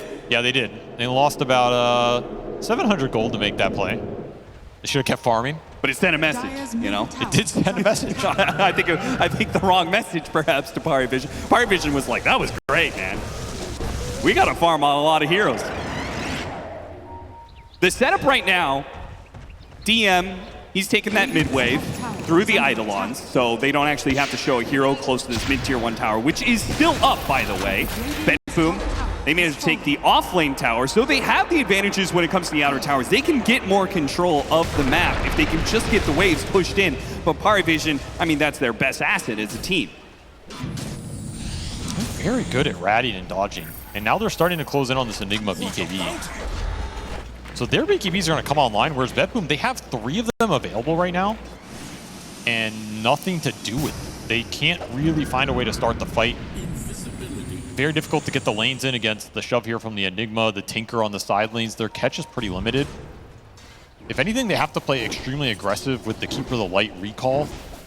You look on one part of the map with the Mars, try and find a pick off there, and you're recalling, playing that game with the DK on the other side of the map, going down the sides, trying to catch these rats in a trap. That's kind of your only play option. Unless you force Roshan. You can force Roshan. It's very slow. I can tell Austin's going insane in this series. No, I just think, would it be BM to encourage the crowd to chant, do something? A little BM. Recall him here. BetBoom. The recall is moved around the map. GPK, it's going to be 9 class again. Because of course it is. It's not a team fight. It's just a pick-off by 9 class who tries to TP away. Ambitious TP out there. Finds his Aghanim Scepter just a little bit more delayed. Miro, we got thrown by Roche. That was pretty hype. Most action we've seen in 25 minutes. Maybe we'll get a replay of that. Tormentor, though, BetBoom, off of that kill, they could probably take Tormentor, which is up, I think, in a few seconds. I mean, these Tinker kills are honestly, they feel pretty nice. I feel like that hero's like Naga. Like, whenever you find him once or twice, you just feel like you're winning. No. I've had this argument with Insania, right? It's just like the Tinker is the most obnoxious hero, and he's even more obnoxious now because support Tinker means that the effort that you expend, when you kill core Tinker, once or twice, maybe the game falls apart. When you kill support Tinker. The game just keeps going. Satanic will Shadow Blade away. He's running into some of the other heroes. They do manage to get dust on him. Oh, he's just got a BKB. So he's just going to turn around, try and bring down Miro before he walks away. Miro with the Essence Ring will manage to keep himself alive. And of course, a classic Nightfall to end the situation. The score, still 2-9. Straight through the gate. Back to the Tormentor plans that existed before this. Miro looking at Miro, you can't. Miro. Oh, he's going to get healed. He's going to get healed. Okay, got a little bit of heal. A little bit of heal. Yeah, power of combo. He's okay. And save rewarded with the shard. So he's got double the recall now. Extra Illuminate heal. Should not underestimate how much heal can come through from this hero in the team fight. And maybe PARIVISION thinking about Roshan. Very interesting. They are going to try and trade this out for that Tormentor objective. Feel like BetBoom cannot get back here from across the map. They would be correct in that assumption. Not the fastest Roche, but one they can easily claim. Yeah, this is a pretty slow Roshan, but when you get that global message that the Tormentor's been taken, you know it's the bottom right side of the map. Like, the only play they would have at that point in time with the mid tower gone is go through the gate, and maybe with smoke they could get there in time. Just but not a likely play. They'll give it to no one here. So 2 lives on the sniper. The Mjolnir done. Your team fight's looking pretty strong with this right now. He's dealing a lot more DPS. And he has 2 lives to play with, means you jumping him is not an automatic win condition. Well, I think that means these neutrals will not stand a chance against no one now that he's got 2 lives. That is probably accurate, as BKB Black Hole is now available as well. Ooh! This better be the most exciting black hole of Dota 2. You already know he's got a BKB Black Hole coddle for like half a second. You already know it's gonna be some weird off the fight black hole, a zoning black hole. The guy's gonna get escaped act. You're not gonna be able to target him.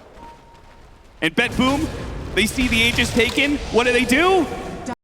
A split push.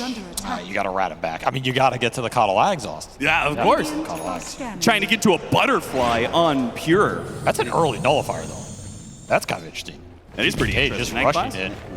I mean, this is the item versus the Tinker and the Ringmasters of the tournament. Yeah. Playing against the Tinker, gotta get that nullifier out. The kind of downside here is this Tinker. Honestly, this Tinker isn't really a support because there's no supporting to do in this game. He's just a really behind core. Yeah. So the nullifier isn't as valuable. The Ags is done though for 9 class. Really fast Ags here. Hey, shout out to all of you here, late in Raleigh, sticking around for this game. You guys have been a fantastic crowd. You guys are doing NA Dota proud. Thank you so much for sticking around. Thank you for bringing the hype. And thank you, God please, for an upcoming team fight that's going to happen. No, it's coming, Austin. It's coming. Butterfly done for Pure. He is very strong right now. They're going to take the tier 2 mid. Fight into the Aegis, though. Probably not. So we're probably dodging this Aegis for another 3 minutes. No, they're coming back. They actually want to take this. Oh. I mean, they have Butterfly on Pure. That item timing, they're saying, we put him in the middle of a fight. They can't touch this Monkey King.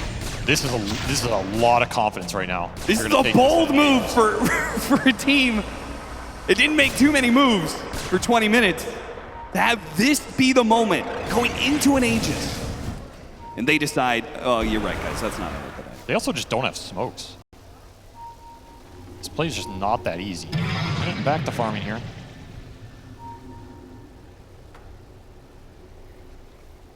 I mean, this is where 9 classes build pays off, you know? Everybody's thinking about these moves that do not land, these runes that mean nothing. The Tinker's just farming, Austin. This is Reddit's nightmare right now. Yo, so this is somebody the find crowd's that one guy in nightmare. the crowd that's silent to it. Woo! Yeah! This is the Dota. Hey, you know what? Some of you guys are used to this. I know you guys. I know North America Dota through and through. We love hitting creeps, don't we, folks? Yeah! The most disgusting part about this game is there's not a single Midas. That's the only thing we're missing. That's true. Where are the Midases? Merlini would not support this decision. Not a single Boots of Travel, not a single Radiance. Where's the farm efficiency, man? Yeah, disgusting. Where's the Midas Octarine build? You know what I'm talking about? Into the trees, and away he goes. Yeah, we can just keep that on the screen. It'll be there for a while, I think. That guy's getting a little tired. Our crowd's gonna get tired from doing the wave before it kills. You know, the funny thing is, we get to sit here as viewers and be like, man, nothing. Shut up, Avery! There's something happening in the top lane, the tower! No, it's not. It's a tier 2! Anyway, back to my point. We get to sit here as viewers, and we can analyze this whole. It feels very chill. There's nothing happening, but I can tell you, it's honestly very stressful as a player when you're in this situation. Oh, I have no doubt they're Because cutting their balls off. In the yeah, you're constantly thinking you're getting smoked on or somebody's making a play, and we can see there's no play happening. Guys, nobody's showing on the map. They must be 5-man smoked. But the longer it goes on, the more you get in your own head. Like, they must be making a play. They're jumping in shadows. They're seeing things. I don't understand. Are scanning. You know, you think they're Roshaning every second of the game. You look at the idolized. They start looking like the Enigma. You think maybe that's a hero. You gotta kill him. Losing Gotta your kill mind him out fast. here. Hex done for Miro. I mean, they can't straight up even Pure. see the sniper. He's in Pure. a ghillie suit. Pure. The D-ward. Whee! The shard escape.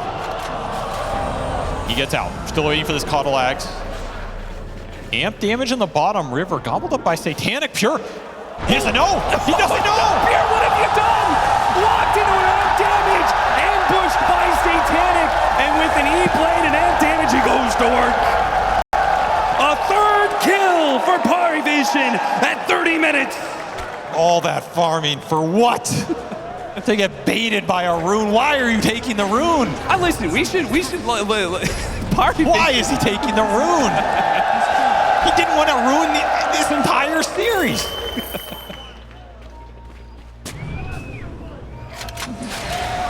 Two heroes on the same part of the screen. Y'all been fantastic out there. Thank you so much. Blink Dagger is now up for Satanic. So even more initiation. I mean, in all seriousness, this cannot be good for BetBoom.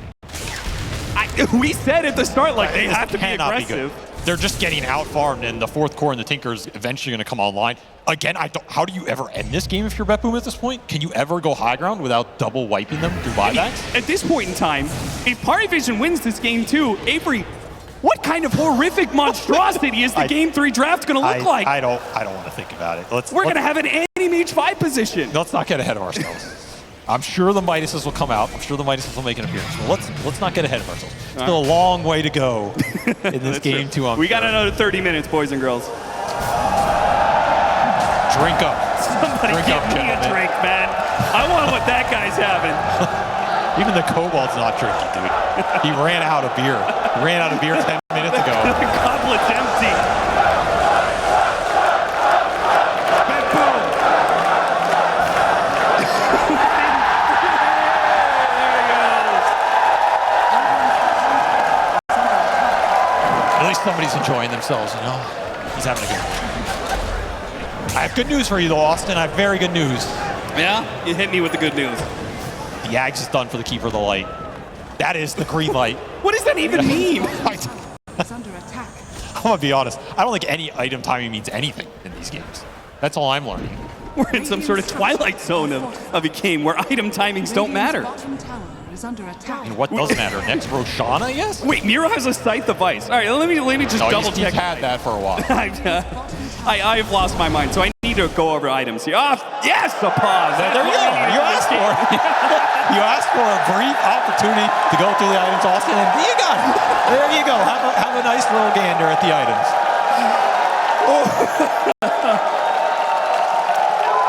Oh, yeah. You know, there's an old saying that certain games can make or break a casting career. Is this our OD Pixel moment? You're never going to see us again. It's the opposite of an OD Pixel moment. This is a career destroyer. Never get hired again. Oh. Radiant. There's a short pause, though. We didn't really have time to go through the items, so. Let's go over the items. You know what? 5 Ninja Gears. This is so we can aggressively reposition for the fights. Because if you weren't showing on that map before, now you definitely aren't showing on the map. Yeah, this is one of those games where I actually think this is Penta Ninja Gear to wrap the map harder. Like, that's the philosophy, you know? I'm going to go Ninja Gear, not so I can smoke to take the fight, so I can wrap the map harder. So I can kill creeps right in front of them without even Exactly. them being able to see it happen. These are farming Ninja Gears, folks. This is meta breaking right now. All right, left to right, seriously, I need to go over the items because I'm not going to know what the hell is happening. The point a team fight finally happens, I'm not going to. Okay, Silver Edge on the Tiny, BKB. He's also got a Revenant's Broach, Blink Dagger, Echo Saber. Yep. Enigma, BKB, Blink Dagger. Nothing Blink to stop Black that, Hole. right? Am I wrong on that? There's nothing to stop that. Nothing, no. Sniper, Silver Edge as well, BKB, Mjolnir, he's going for a Linken's next. The Tinker has an Aghanim Scepter and is working towards a BKB. BKB Ghost Scepter, you're invincible, what can you do? And Tikal's walking around with Solar Crest, fantastic. Kataomi, he's got a Solar Crest and an Ether Lens. Monkey King, he's working towards a Scotty next alongside his Butterfly, BKB, Battle Fury, and he wants a Nullifier too because Lord knows they're not going to fight for another 10 minutes, so he needs to queue up 2 items, not Right, one. hurry and stop Austin. We could have a team fight any minute. Blink Dagger. we could have been in the middle of a fight any second now, Austin. Scythe Ice. Please, you gotta finish it. I've never tuned out before so much in my life. I'm just so confident they're not going to do anything. Aghanim Scepter on save with the Glimmer Cape. Don't That's the forget big he's one. got a Ninja Gear, of course, and he's deciding on his tier 4s. And finally, the final hero in this game, GPK's Dragonite with the BKB, SNY, Nullifier, Mage Slayer, and a Blink Dagger. These guys are going to be sleek-slotted before we fight. It's possible. GPK is also yet to die this series. Keep Whoa, noting. that is actually kind of high. Yeah, it is hype. No wonder they're just... He does not want to. Satanic just walking He in. just walked into 2 heroes and he blinked away. Wait, Somebody stop. stop this guy. Don't let him get away with the hit. Black Hole. It's so good. Hitting on all 3 cores. Setting up PARIVISION with the toss up in the air. The Monkey King on a sliver of HP, but he finally goes down. Decisive, Nightclass, the supports are getting in the mist. They're the ones backline to frontline. They're taking the aggression where their cores will not. They chase after BetBoom and 3 kills happen. PARIVISION have just doubled up on the game. Even giving him a nice message. Nice black hole. It was a nice one. It was. The drinks are going around. The crowd is happy. The team fight that was promised. DM says he had a lot of time to practice for it. I don't disagree. He had 35 minutes to think about that black hole, and he makes it count. When it matters, he hits all 3 cores. Why did BetBoom clump that much? They saw Satanic, they lost their minds. It was the first time they ran into a hero for 20 minutes, so they had to go after it. Kataomi, Glimmer Cape, he's going to be fine with Solar Crest. He's good for now. PARIVISION continue their assault on the high ground. Did 1 team fight. Literally just 1 team fight. Is that all it took to break this game? Nero, he jumps in after them. There's This one. could be a mistake. He pops his BKB. He starts panicking. He's backing away. He's lost his mind. He gets inside the prestige attack. Starts going to the bottom lane. Ogre's Heel Totem over the cliff. Now the jump in from GPK trying to stop Satanic. Hits him with a spear. A little bit of damage thrown back at him, but BetBoom are holed up inside their base right now. They're not coming outside. No matter what kind of candy is outside the door, they will not be lured outside of their base. Hero's still hunting on a 3rd HP. They're trying to get this fight into the Monkey King respawn. Hey, they got Nightclass. That's something. You'll take this Tinker every time. He is a long death timer because he has been farming so much in this game. And look the at Monkey here. King back. They might get Roche off this. No black hole available. That was a 1 team fight for PARIVISION. They took 40 minutes to take it. They got nothing. They didn't even get the tier 3. They didn't get Rose. They didn't get the tier 3. They were too excited. They were all chatting. They ran down mid, and now they're going to pay the price for it unless PARIVISION wants to fight this 4 versus 5 or a buyback on Nightclass. DM goes for it. Definitely want to fight it. Instant Scythe of Ice. No opportunity to get the black hole here. Speared away. Go didn't land. and get land on the wall because that Roshan wall, it's a fake wall. It doesn't work for Spears. Nightclass, he is caught with the Rod of Atos save, trying to keep him in place. Not good. Oh, it actually is good enough That's to a get the kill. Tinker but he's back buyback. for it. DM He's goes dead. back into the Wukong's command. He's insane. A Ghost Scepter goes off. Any spells? Nothing. Nada. BetBoom on the retreat now. Not able to get the Roshan. Pure jumps away into the trees. He's going to be good for now. Kataomi, Ogre's Heel Totem's away. And PARIVISION will now have the opportunity to do Roshan, but they have to wait for Roche to walk to the other side of the map. I mean, it's still a great team fight for them. It does cost them that Tinker dieback. Very expensive there for 9 class, but they win that team fight without the black hole, and that is massive to stall up this Roshan play. Still, the Mars is up in 10 seconds. I think this is contestable from BetBoom. In fact, I think so PARIVISION too. aren't even going for it. They're just licking the runes and trying to heal back up. We have to That wait. spear was a medic spear. That's what that was. That was a saving grace. I mean, what was that initiation from PARIVISION? Well, what did DM do? He just bumbled that one, I guess. He didn't pop his BKB. Did he have BKB? He's home.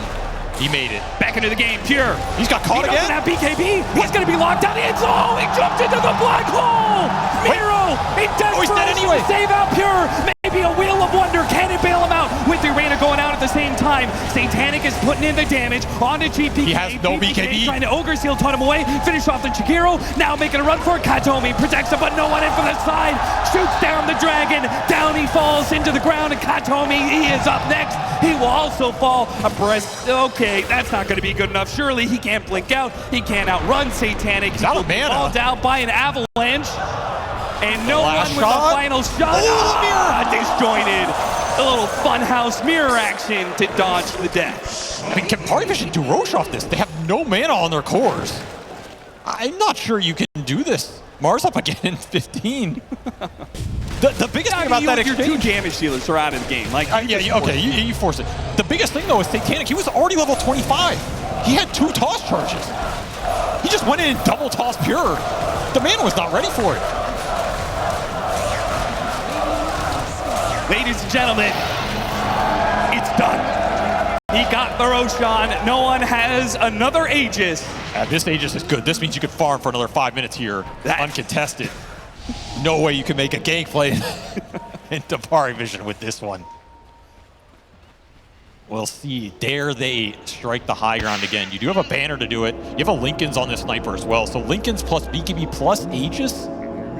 Surely that is enough. It's to make the assault. You have Tinker to back you up too. I mean, as much as 9 class is a core, he's still a Tinker. Still can throw all these shields out. Put the Maybe, I legitimately think, don't shoot the messenger. I think they probably need to wait for his BKB. Dire's bottom tower is under attack.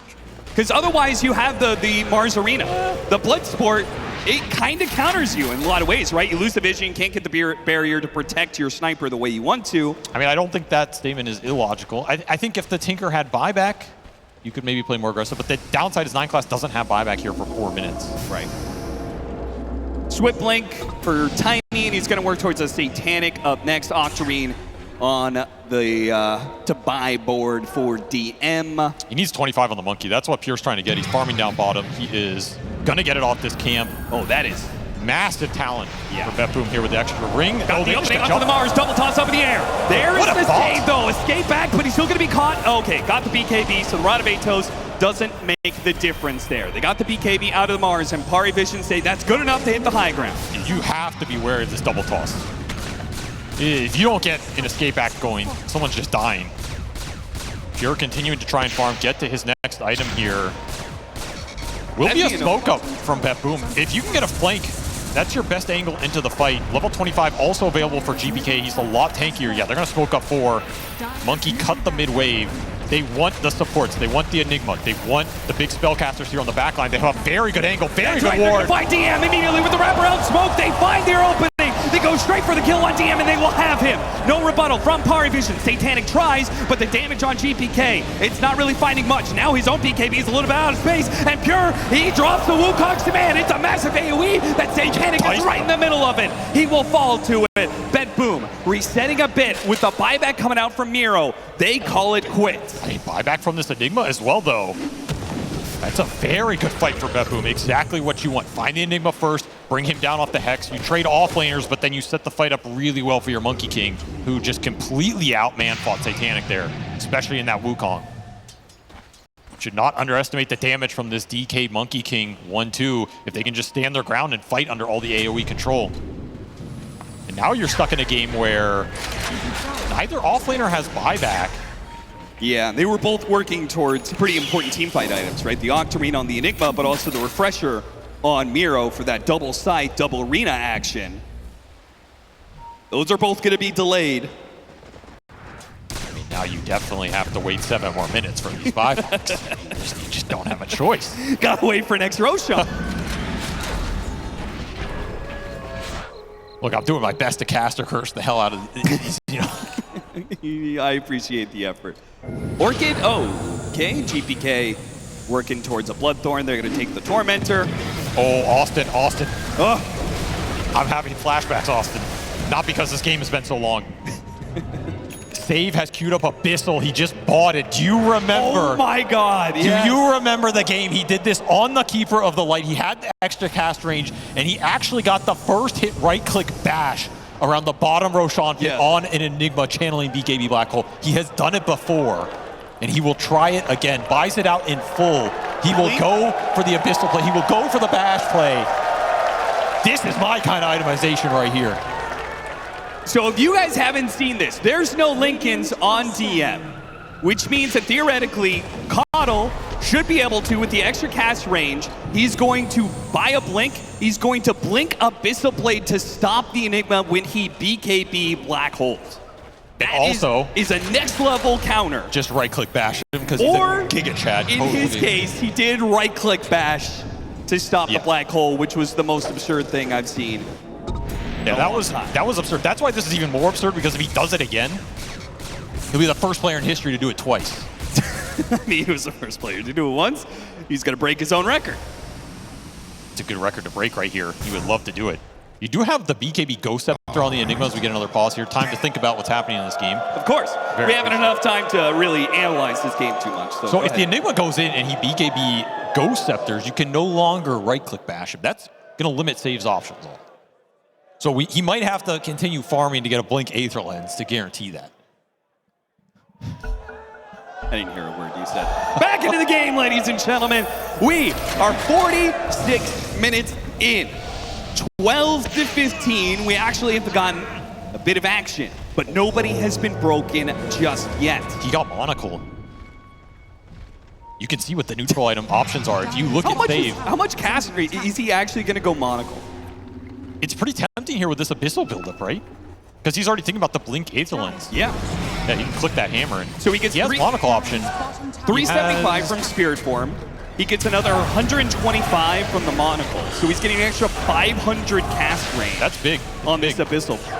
But the thing is, he's debating whether that's more valuable than this Ninja Gear, which is also very good in these types of situations.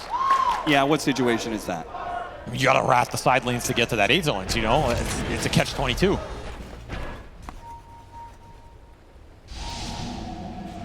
At this point in time, it's just the teams are doing it on purpose. It's just some sort of sick game that we're all a part of. This is an experiment of the human mind right now. Slacks is probably loving it. Psychological test of what Kataomi hasn't died. First. Yeah, he's having a great game. 6-0 and 8. He has saved multiple times with that escape back on tosses too, which means he has to actually click the the hero portrait at the top. GPK did die. Quite embarrassing. As Pure will clear this wave. Little did he know the gank was coming through.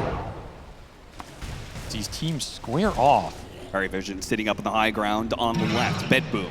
The same on the right. Both teams waiting for the other to make the first move. Scan hits. Pure shows again. Shows himself, jumps away in the trees before Satanic can get his hold on it. And of course, at the first sign of danger, Pure TP's away. Gotta deal with the mid lane. And the rest of BetBoom follow suit. Do get a good obs out. This is something they could come back to later for Roche contest, especially if it's an upper side Roche. Again, I go back to what I talked about at the start of the game. If you're PARIVISION, do you think you can lose this game ever? As long as you don't throw it. You might not win the game, but you can't lose the high ground defense, in theory. This is a good point. Satanic up next for no one. He's level 25. So he's now got the 50 max headshot knockback distance. I don't even know if that's going to do anything in this game because nobody's shooting anybody. I mean, you know, Satanic, he dropped You Can't Beat Satanic. Yeah. The sequel is You Can't Outlast Satanic. You will not exist in this game long enough before your sanity breaks. Satanic saying, I'm younger than you. Yeah, I have the stamina. You'll die of old age before I do. I'm sure that's what their comms are. Who's the... No one. He's like 35, right? There's no way. There's no way he can outlast you guys. I have 20 years on him. See what? Octarine for Enigma? I mean, does that even do any? Why Octarine over Refresher? For more Eidolons to push the waves, you idiot. You think he wants a faster black hole? No. He wants Eidolons all over the map. I will tell you, so if there was one game or series where the cooldown did not matter, it's this one. You would way rather just have 2 black holes. You could have a 10-minute cooldown on that black hole. It probably wouldn't matter. Ooh, Satanic. Satanic creeping forward, spotting a lot of BetBoom heroes. He gets jumped first. JPK hits a Dragon Tail stun. Pure following up. Wukong's command goes out. Nullifier placed on a Satanic. He walks out of the Wukong's command. Walks down. Wait, what the fuck was that? What? Who was he even looking at? Get the hell out. PARIVISION have gone mad. We called it. They're seeing things. They're hallucinating out here. He's seeing heroes where they're not. What in the fuck was that? Like, what? There was nothing even remote. I legit do not. What? There's Ghost, man. There's Ghost. This is why you should have bought the Refresher, because you could refresh that right now. Or I guess the Octarine cooldown is ticking. He took a gamble, I guess. Refresher is now available for Pure, however, which in my opinion is absolutely the correct choice. Look, the Eidolons are pushing him in. They have to go back. BetBoom have an advantage where there's no black hole. Let's watch this black hole again, ladies. Did he think he was? Oh, he thought he was going to shard pound. Oh. He didn't. I mean, okay, that's a bit more respectable. Yeah. But but that also means funny. the monkey would be jumping outside of his own Wukong's command. Yeah, which I don't think he was ever going to shard in there. I mean, maybe he accidentally does it. I guess you took the 50-50, right? It either hits or it doesn't, boys. Sniper with the Satanic. Thank God he's got that Octarine. 40 seconds left on the black hole. Yeah, it's coming up pretty fast here. They had to back up, so, you know, they've got the time. I mean, this Refresher monkey is pretty spooky now, honestly. Yeah. This is tough to fight into if you don't find him at the start of the fight, which is definitely possible with this Satanic Silver Edge just running in. There's a lot of gold on the side of PARIVISION. Satanic sitting on 7,000. Got to get that moon shard at some point. MKB. And they're just going to go into the same... Oh, no, don't get baited again. No one's going to make sure. Nobody gets baited by the haste rune. He learned. We're seeing Pure level up mid-game here. I'm not going to get baited by that rune twice. No way. We actually had a team fight. Nobody died. There's been so many fights that no one has died. Ugh. Refresher available for the Mars now. Double side, double arena. MKB for the Tiny. No boots. He's in on the Swift Blink. He is here to deal the deeps, and they will smoke up. They will commit to the fight. This is a great ward for them. Hero pushing into the middle of Glimmer Cave. Satanic's going to jump first. Double toss in the air with a black hole. Catching the Dragonite. And Pure, he's kind of stuck in it as well. He gets pulled in by the black hole. He refreshes and uses his shard to get out of there. But now he's inside of the Roshan pit. Has to use the Ogre Steel Totem to get away. BetBoom. They lose 2 almost immediately. The rest of them do manage to retreat in time. But it means PARIVISION, Roshan pit is all theirs. Miro just got deleted by Satanic. And that black hole was perfectly placed. It's just zoning everybody. You go in to try and help them, you get stuck in it yourself. No Abyssal cancel from the Coddle. Needs more cast range, needs the blink to pull that off. Yeah, he doesn't have the blink dagger. Yeah, there's just no way to get it in there. That'll be Roshan for PARIVISION. Who can take any of this, though? It's a Refresher Shard Roche, but they're all swatted. Yeah, does Satanic want to drop? Harpoon into the backpack to be able to have the Aegis. Refresher for the Sniper for double BKB, double Satanic. I mean, this is the upside of the Octarine, because you can give Refresher Shards to the Enigma. Pure almost getting caught there, uses Shard, Ogre Seal Totem, away to the trees he goes.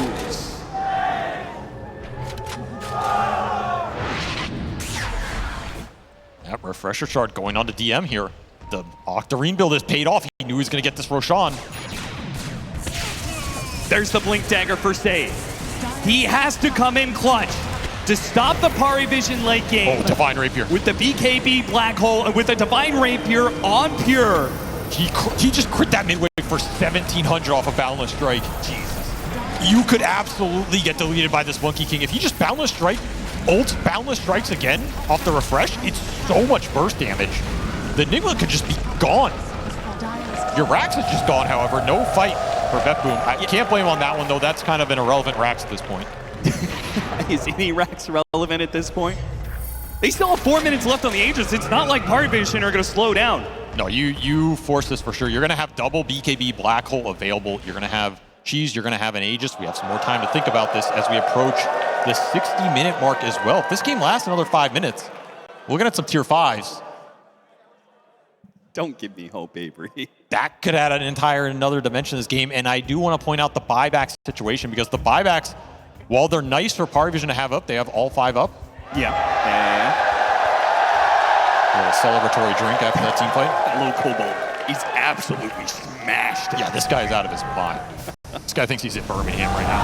Oh, God! Jesus Christ, what happened? The crowd did not like that. They did not like that. We're going to have to find another Cobalt. GPK, I'm sorry, bud, but you guys deserve to lose this game too now. Oh, don't curse him that hard. Okay, anyway, buyback situation. Let's talk about it briefly, right? Okay. 5 buybacks available for PARIVISION. They can go back in with a Tinker. They can take an outpost fight like that. Missing a couple of buybacks here for BetBoom. And the buybacks for BetBoom are a lot more important, because that is one way you can play into the black hole. You just throw lives into it, buy back, take the fight. You have refreshers to do that. So the fact that Miro doesn't have it here could mean something if PARIVISION decide to push. But the Monkey Kings is up and the DKs is up. So you easily could see a situation. I mean, Monkey King is not going to play this game with the Divine, but he could buy another one. I mean, I do these buybacks. If DK dies, he comes back, he doesn't have Dragon Form. Monkey King dies, he drops the Divine Rapier. I feel like in some ways, one death is enough. I mean, like they're going to come DK back. DK has a refresher, though. Pure. Dude, he stayed for the rune. What?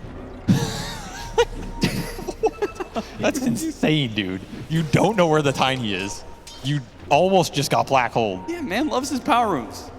Can't hate on it. I mean, I respect it. I respect it, but... Save saying he doesn't have enough cast range. Aether Lens up next for even bigger Abyssal Blade AoE. Yeah, and he, like you said, he has the Blink, so there is some Blink Abyssal counterplay. Yeah. He opted to keep the Ninja Gear. Super interesting.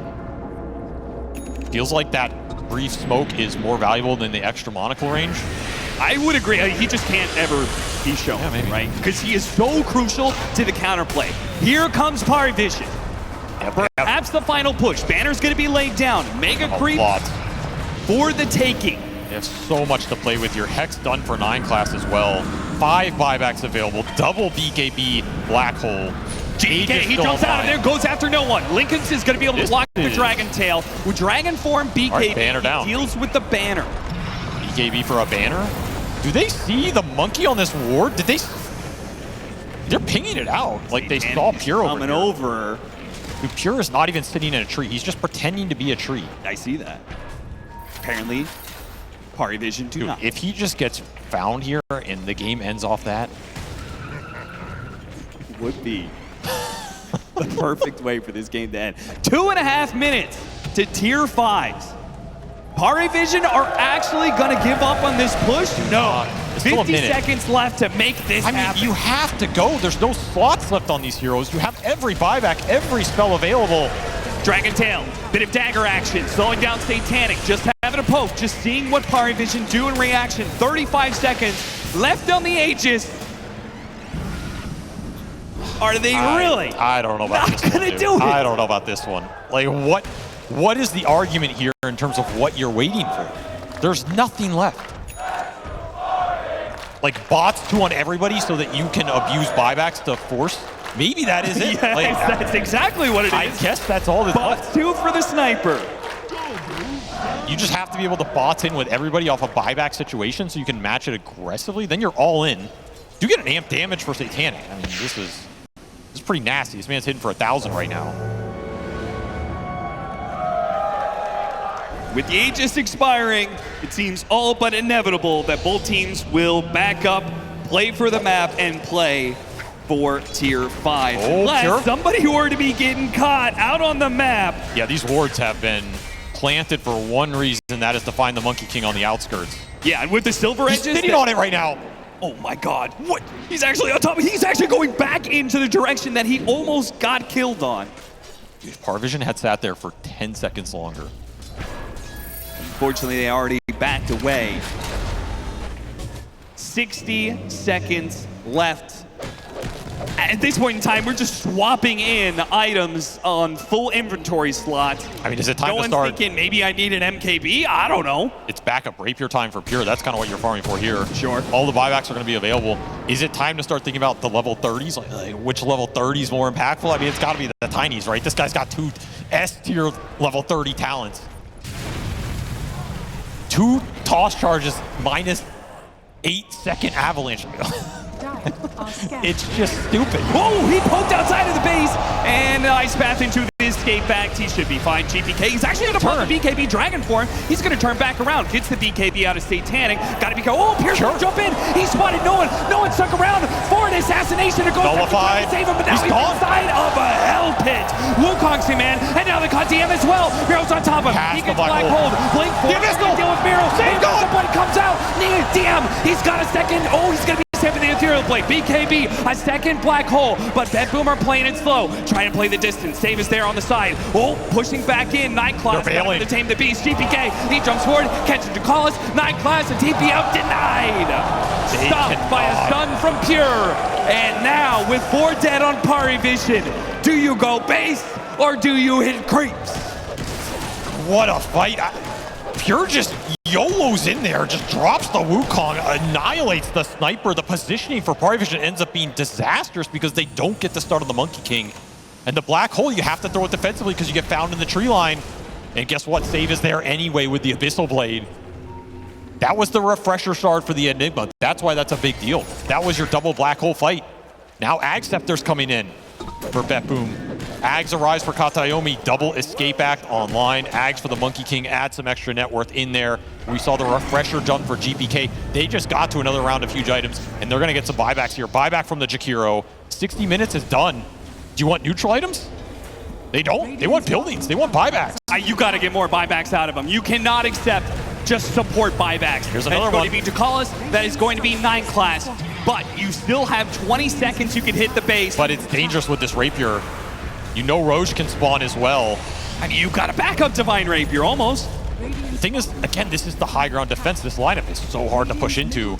You get tossed back with that Rapier. They'll take the 2 buybacks. They'll get the neutral items here. And they've got ways to deal with. They've got top wave pushing in. So, get the tier 5s. What are the important tier 5s that we're looking for? What would change the game? I mean, I think Minotaur Horn is always pretty pivotal. Stygian Desolator can be pretty crazy. The status-resistant enchantment as well, the Titanic, pretty damn nice. I'm looking at this Dragon Knights. He rolled Minotaur Horn and Stygian. That is pretty juicy right there. I mean, what do you think about this? Fallen Sky, Audacious Enchantment for Pure. He's attacking a whole lot faster. He's just all in. He's all in. This is Nemesis Curse on steroids. He will take extra damage. He will deal a lot of extra damage. And he will have an extra jump. Stygian Desolator for GPK. That was the tempting one. And he got evolved. Yeah, Just 40 so much damage. Extra strength with his level 25 talent, dude. He is so tanky. He hits so hard. Oh my. Save still kept the Ninja Gear. That is insane. He took cooldown reduction on the Ninja Gear. Spider Legs for Miro, a classic Spider Legs for Katayomi. Extra cast range on his, and 1,000 XP per minute for Miro. He wants the level 25. He wants the extra levels. Yeah, I mean, at this point in time... Oh, Book of the Dead. Yeah, Book of the Dead for the Enigma with extra cast range as well. Anybody who's not level 25, I think, should take the experience per minute facet, just because the possibility of you being able to farm up a second one, get the experience now, get yourself to 25. That's this true, game's yeah. going to go another 5 minutes. That's true. You might be able to get yourself another tier 5 and change it up once you get all that experience. Satanic rolled Titanic. He rolled Titanic on Tiny. Titanic Tiny.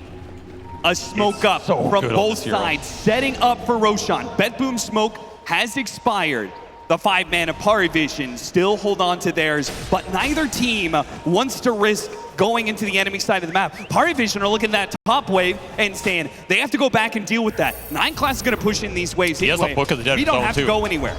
Yeah, this Tinker is a split push menace right now. Double Book of the Dead to keep the map pressure up. Oh, this is absolutely going to create problems for BetBoom. They might actually lose Roshan just because their heroes have to go back to deal with these waves constantly. I mean, they can end up in a situation where if they take a fight outside the base and PARIVISION bots heroes to their base with Necrobooks, you just lose, right? It's so much base damage so fast. Roshan's Roar goes out. A little bit of smoke action from BetBoom trying to scramble to get back into position, but the Eidolons are spreading over the map. A spotlight inside the pit finds that nobody is there. BetBoom have realized they've come back to the Roshan, won't be able to find anything inside the pit. They have to smoke wrap around. They have to look at the Eidolons going They mid. have to fight it now. Look at the poke top.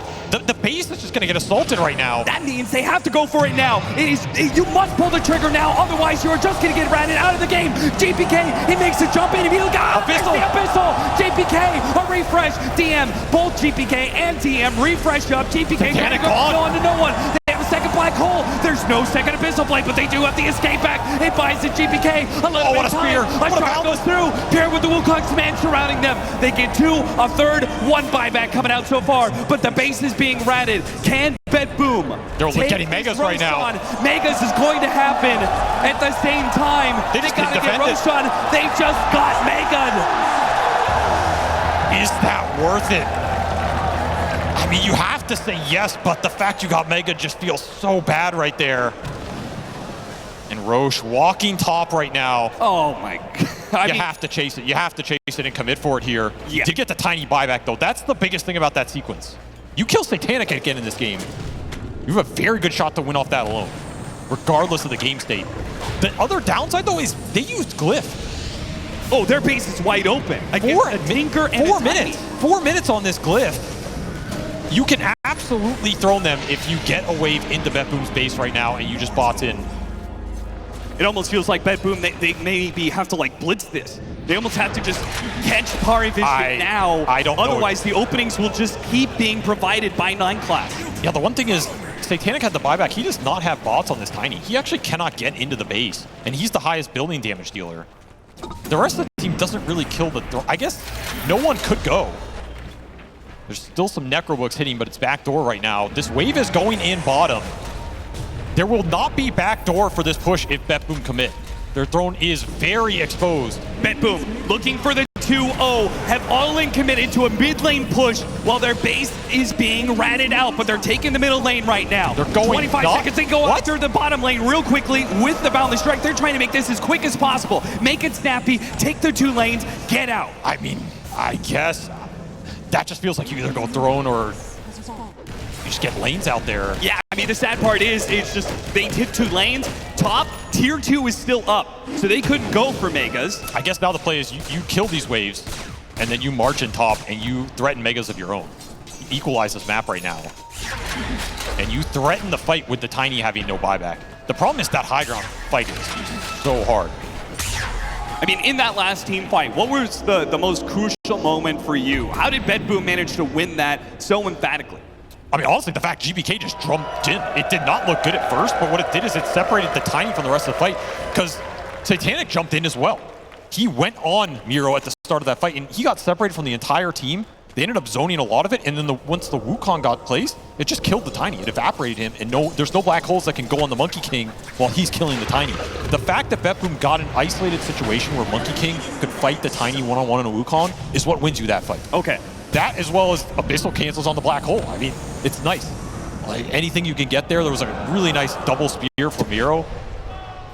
But it's GPK being fearless. Like, you have to go in and just cause some chaos and set the fight up for the Monkey King, right? Someone has to walk on the fire so that the others can soar. We should also keep in mind there is a refresher shard. Sure, those Necrobooks, they hit kind of hard when you kill them, man. You gotta chill out, brother. Yeah. Let's not throw away any Aegis here, but I just want to mention the refresher shard on Katayomi. He has an Aeon Disc, he has Ags. This is potentially 4 escape acts. Oh my God, yeah. That is, and this is a level 25 escape act. Strong Dispel plus the flying. You can just walk over a cliff or something. Right. These black holes got a lot more weird to land. I mean, this late game is absolutely absurd. Everybody is having refreshers. You're just looking at moon shards, you're looking at Ags, you're looking at buybacks. That's what you're banking on here.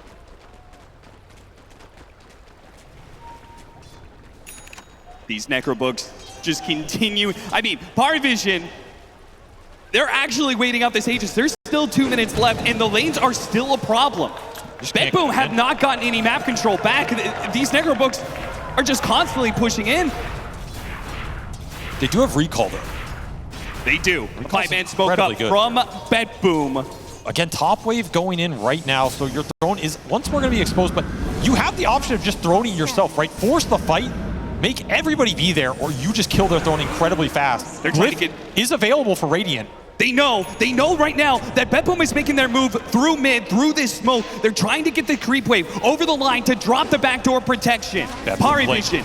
They send Katayomi back, but he can get recalled here. Right in the tier 4, immediately going to be jumped on the side of the Vice. Miro tries to protect with the arena. It's not good enough. That's going to be the They're trying to throw. Second life, though. They're going for the thrones, and tier 4s are dropping fast. GPK already taking one of them. Black hole. There's the escape back. He's going to be able to walk away. He got caught again. Put to use. Got two. He's dying. Escape back. He can only save one of them. He's alive. Pure. He's somehow still alive, and he gets out with the bounce strike. But the throne, they got to get back. Losing the game. They're losing the game right now. They have to get back to their base now.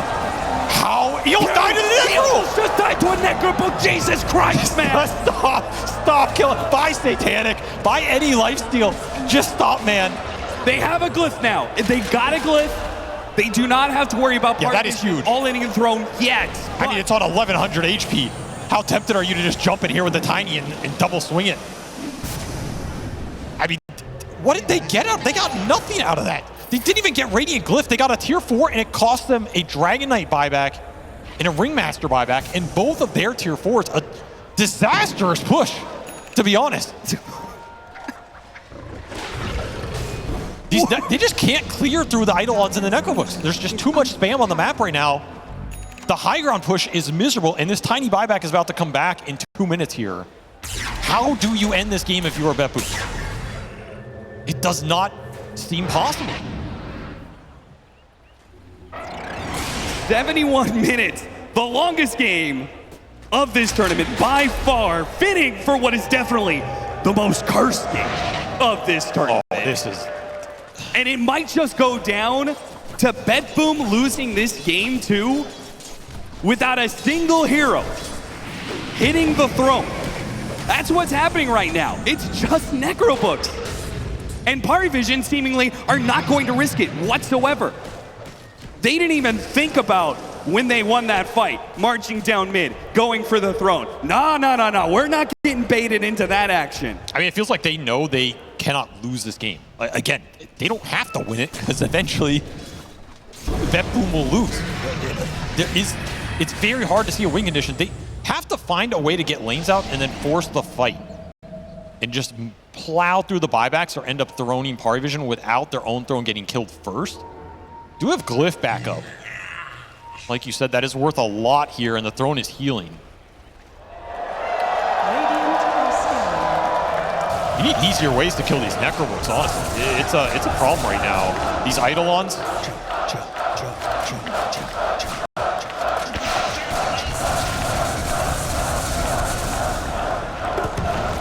I mean, PARIVISION are starting to get aggressive on this map, Austin. Shut up, baby. We're doing something. The buyback's coming back. Where's he going? Wait, come back. Where's he going? Pure, he got caught in the top lane. All is done out on the Night Class. Ethereal Blades walks that off. Pure, he's got to refresh. He may have to going in or out? the Shrike to get out of here. And assassination isn't quite good enough. Up on the Shrike trying to get away. Night Class is after him. BKB goes out. Laser's not going to finish him. Now Night Class got baited in. He gets caught inside the arena with the Wheel of Wonder. A second Wukong's man going to be used by Pure, but all that is just for a support. BetBoom, they're going to have to go back at to the wave bottom. GPK, he got Black Hole. Nobody's close by. Oh, and he stopped the coddle. No Abyssal Blade this time around, friend. Your Dragon Knight has been caught. Your Dragon Knight is going to be killed, and it's either that or your throne. Pick one. No buybacks available for the Ringmaster or the Dragon Knight. The waves are pushing in. Buyback back online for Satanic. 73 minutes. The Iron Will of PARIVISION. They cannot lose this game as long as they don't fuck it up, and they refuse to lose it. They will hold, they will take hero after hero, they will whittle them down, they will safely take every single kill and force out the Glyph and force out the GG, and we are going to the game 3, boys and girls. What an absolutely disgusting, absurd, neurotic, toxic, unfathomable game in a very cursed series that for some unknown, ungodly reason will go to a Game 3. I do not know what that one will entail. I'm not sure I want to know what that one will entail, but that game ended up being... Looking forward to this Game 3. I'm looking forward to the conclusion of the Eastern European Derby that is BetBoom versus PARIVISION. And of course, we're going to start with a pause. And you got to get straight to business. That business is no business, as you got to make sure you're ready for this game. It is an elimination game. Everything on the line, the pride of who is best in that region. These guys have known each other forever. They've grown up together. They've played on servers together. They've fiended together. You're building their childhood friends. They grew up together. Now they're nemesis. Win together, lose together, be toxic on servers and pubs together. It's all there, Austin. Now it's all on the line. Play together, to prove play who's together. the best. All right, Avery. Draft time. Yes. What the hell happened in the draft? What are we looking at here? You should be happy. I got a 9-class Lark? No, I mean, if you look at this PARIVISION lineup, it's all fight. It's go, go, go, stun, jump, kill, slay, screw the lane shove. We're done ghost shoving waves with Eidolons and Tinker and Invoker and all this nonsense. We're just going to jump you, we're going to beat your ass, and we're going to team fight. And that's what we're going to see in this Game 3, Austin. It's going to be action-packed. Don't do this to me. I guarantee it. Don't give me hope. Don't give me hope like that. Because I see 3 cores that will scale. I see. Yeah, maybe they Dragonite push down some towers. Maybe Ursa takes an early Roshan. But I also see heroes that they don't mind going late game. I would even say they don't mind necessarily going late game against a PA.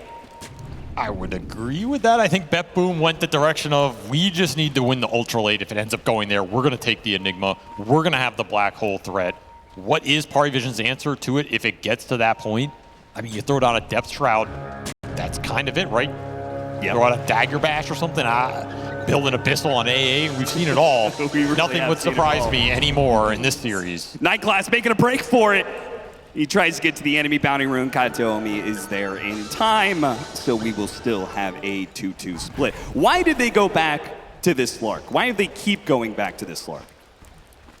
I mean, my mind tells me I don't know, but my heart tells me that 9-class, he just feels it. He feels it, he believes in it, he trusts what it can do in the mid-game team fights. He trusts what it can do in the vision battle. It did do a decent amount of work in that game 1 in terms of the vision mechanics and giving them a little bit of an edge. How aggressively he can play and just run in. He's a human ward, right? It's not just about the wards he kills on the map. It's an entryway into the fight every single time that your cores don't have to rely on. But they did end up picking 2 pretty good initiators in the Sand King and the Centaur anyway. Got the stomp on him. They thought they were actually going to be able to kill 9-class, and maybe they will, but it's going to be first blood to 9-class first, and he walks away from the Jakiro before he falls. I did not see that happening.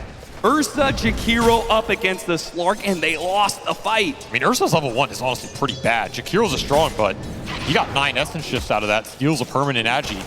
Slark's already cruising in this lane. It really is, and he's got, tons of regen. All right, so somehow, like, that lane, which it's Ursa against double melees, I assume BetBoom should eventually still win this anyway, right? Oh yeah, over the long run. I mean, Ursa beats Centaur.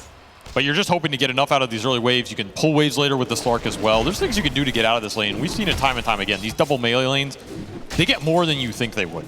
You're not going to stop the Ursa from farming, but you can get a decent amount for your heroes and still become playmakers. What about this mid matchup? It was twice now in the matchups where GPK was put in a position to be able to win the lane at least early. This guy's just a deny machine, man. Every series we see him play, he just out-denies everybody.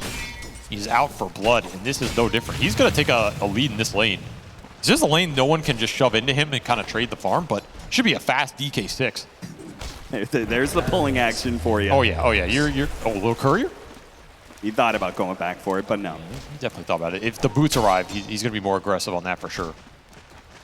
But GPK already out to a strong start mid, gets the Sentry D ward as well. And bottom is just Eidolons going into an AAPA lane. Traditionally a very good lane for the Enigma. There's no Eidolon clear down here.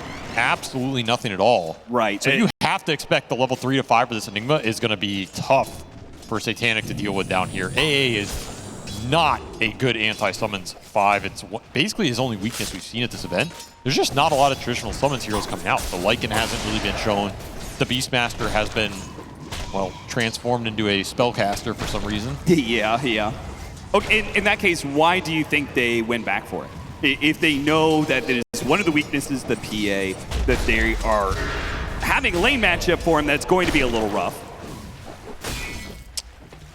They picked it very early. I think PARIVISION were a little worried going deep into the draft and not getting a really strong carry for Satanic.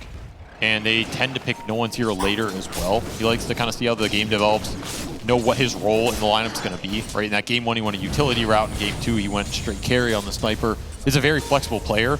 So you have to take someone early. DM, you can take him early, but they opted not to. I thought they were maybe just going to steal the Enigma with how well he did on it and sure. DM specialty. So maybe they got caught off guard a little bit with the place in the draft where BetBoom took that slot. But, I mean, the PA is still a hero that can get on this backline and assassinate it. And if he can just find the Coddle, find the Jakiro, you can win the team fight that way. He doesn't have to just try and man fight the Ursa Enigma in this game. Yeah.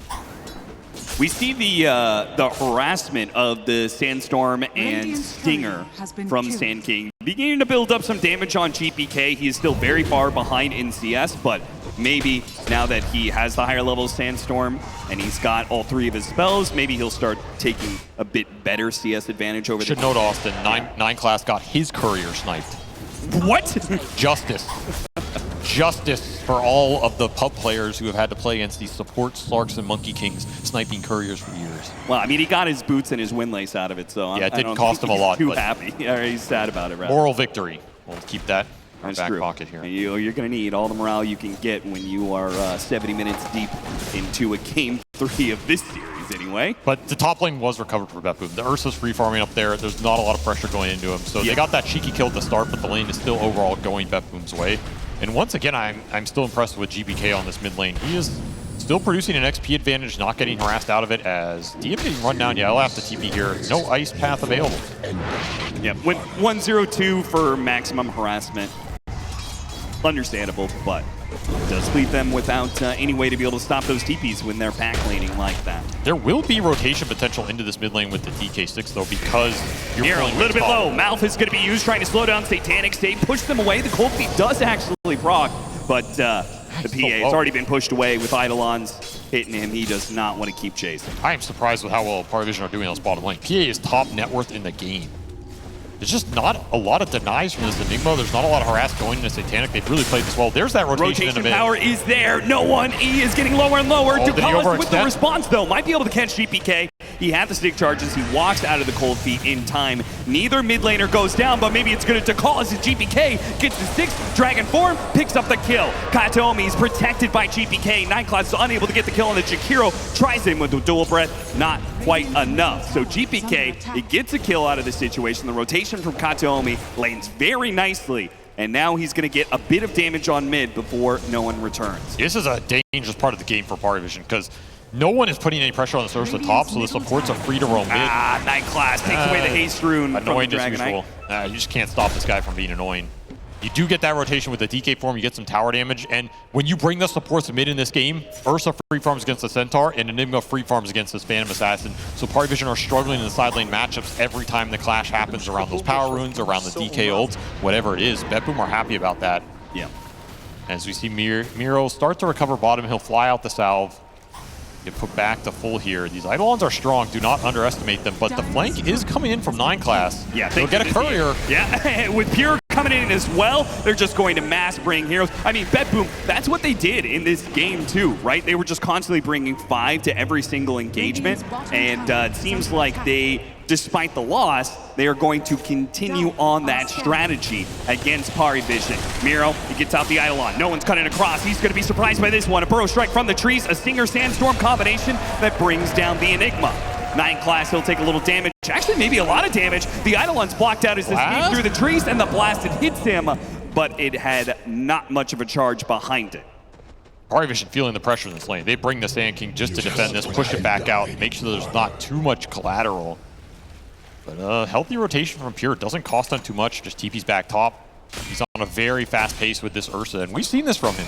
It's been a very successful hero for Pure in terms of the timings. A little less successful in closing the game out. Yeah, a little bit. This hero definitely has some ultra late game weaknesses in a lot of the games we've seen. Yeah. Personally, I'm still wondering where that Octarine Shard build went. I still feel like that is a late game powerhouse build that gives you a lot more freedom in the fights. They're just not opting for it. Deep in a power room. BetBoom bringing 3 heroes, hit the Dragon Tail, but after stunned. the Burrow Strike, he still gets hit by the Ice Path, and they can still chase him down unless the Stampede gets him out of here. Seeing the side, the that they have PE. protection on the side of it, so JPK takes a lot of damage on his way out. Great response from PARIVISION. They say, okay, BetBoom, you want to bring numbers to a fight? We can do that too.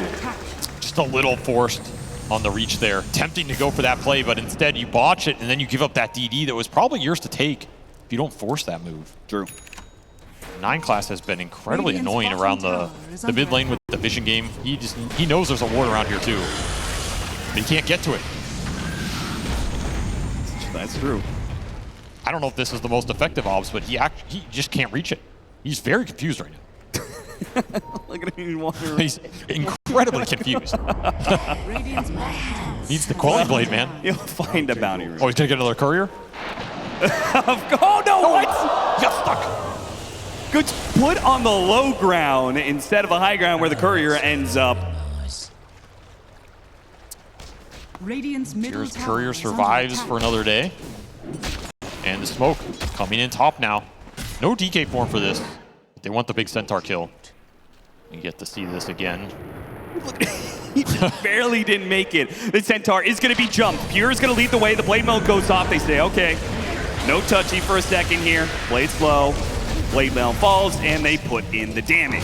Heavy rotation, but now you can use that DK form to lay into this offlane tower. And they got the ward behind that tower as well.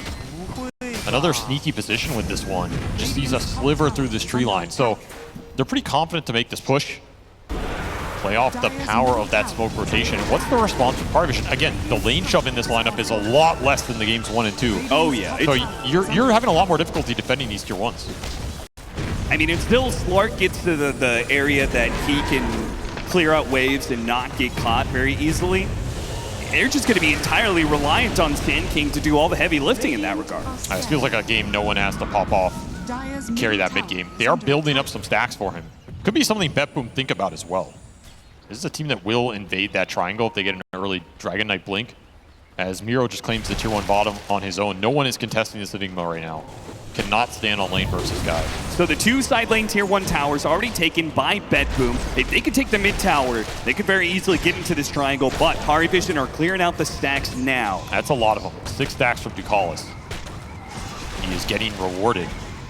Big payoff. A blast available. This should push no one very close to the blink dagger. Radiant's middle tower is under Still a attack. little ways off. He's going to need a bit more here.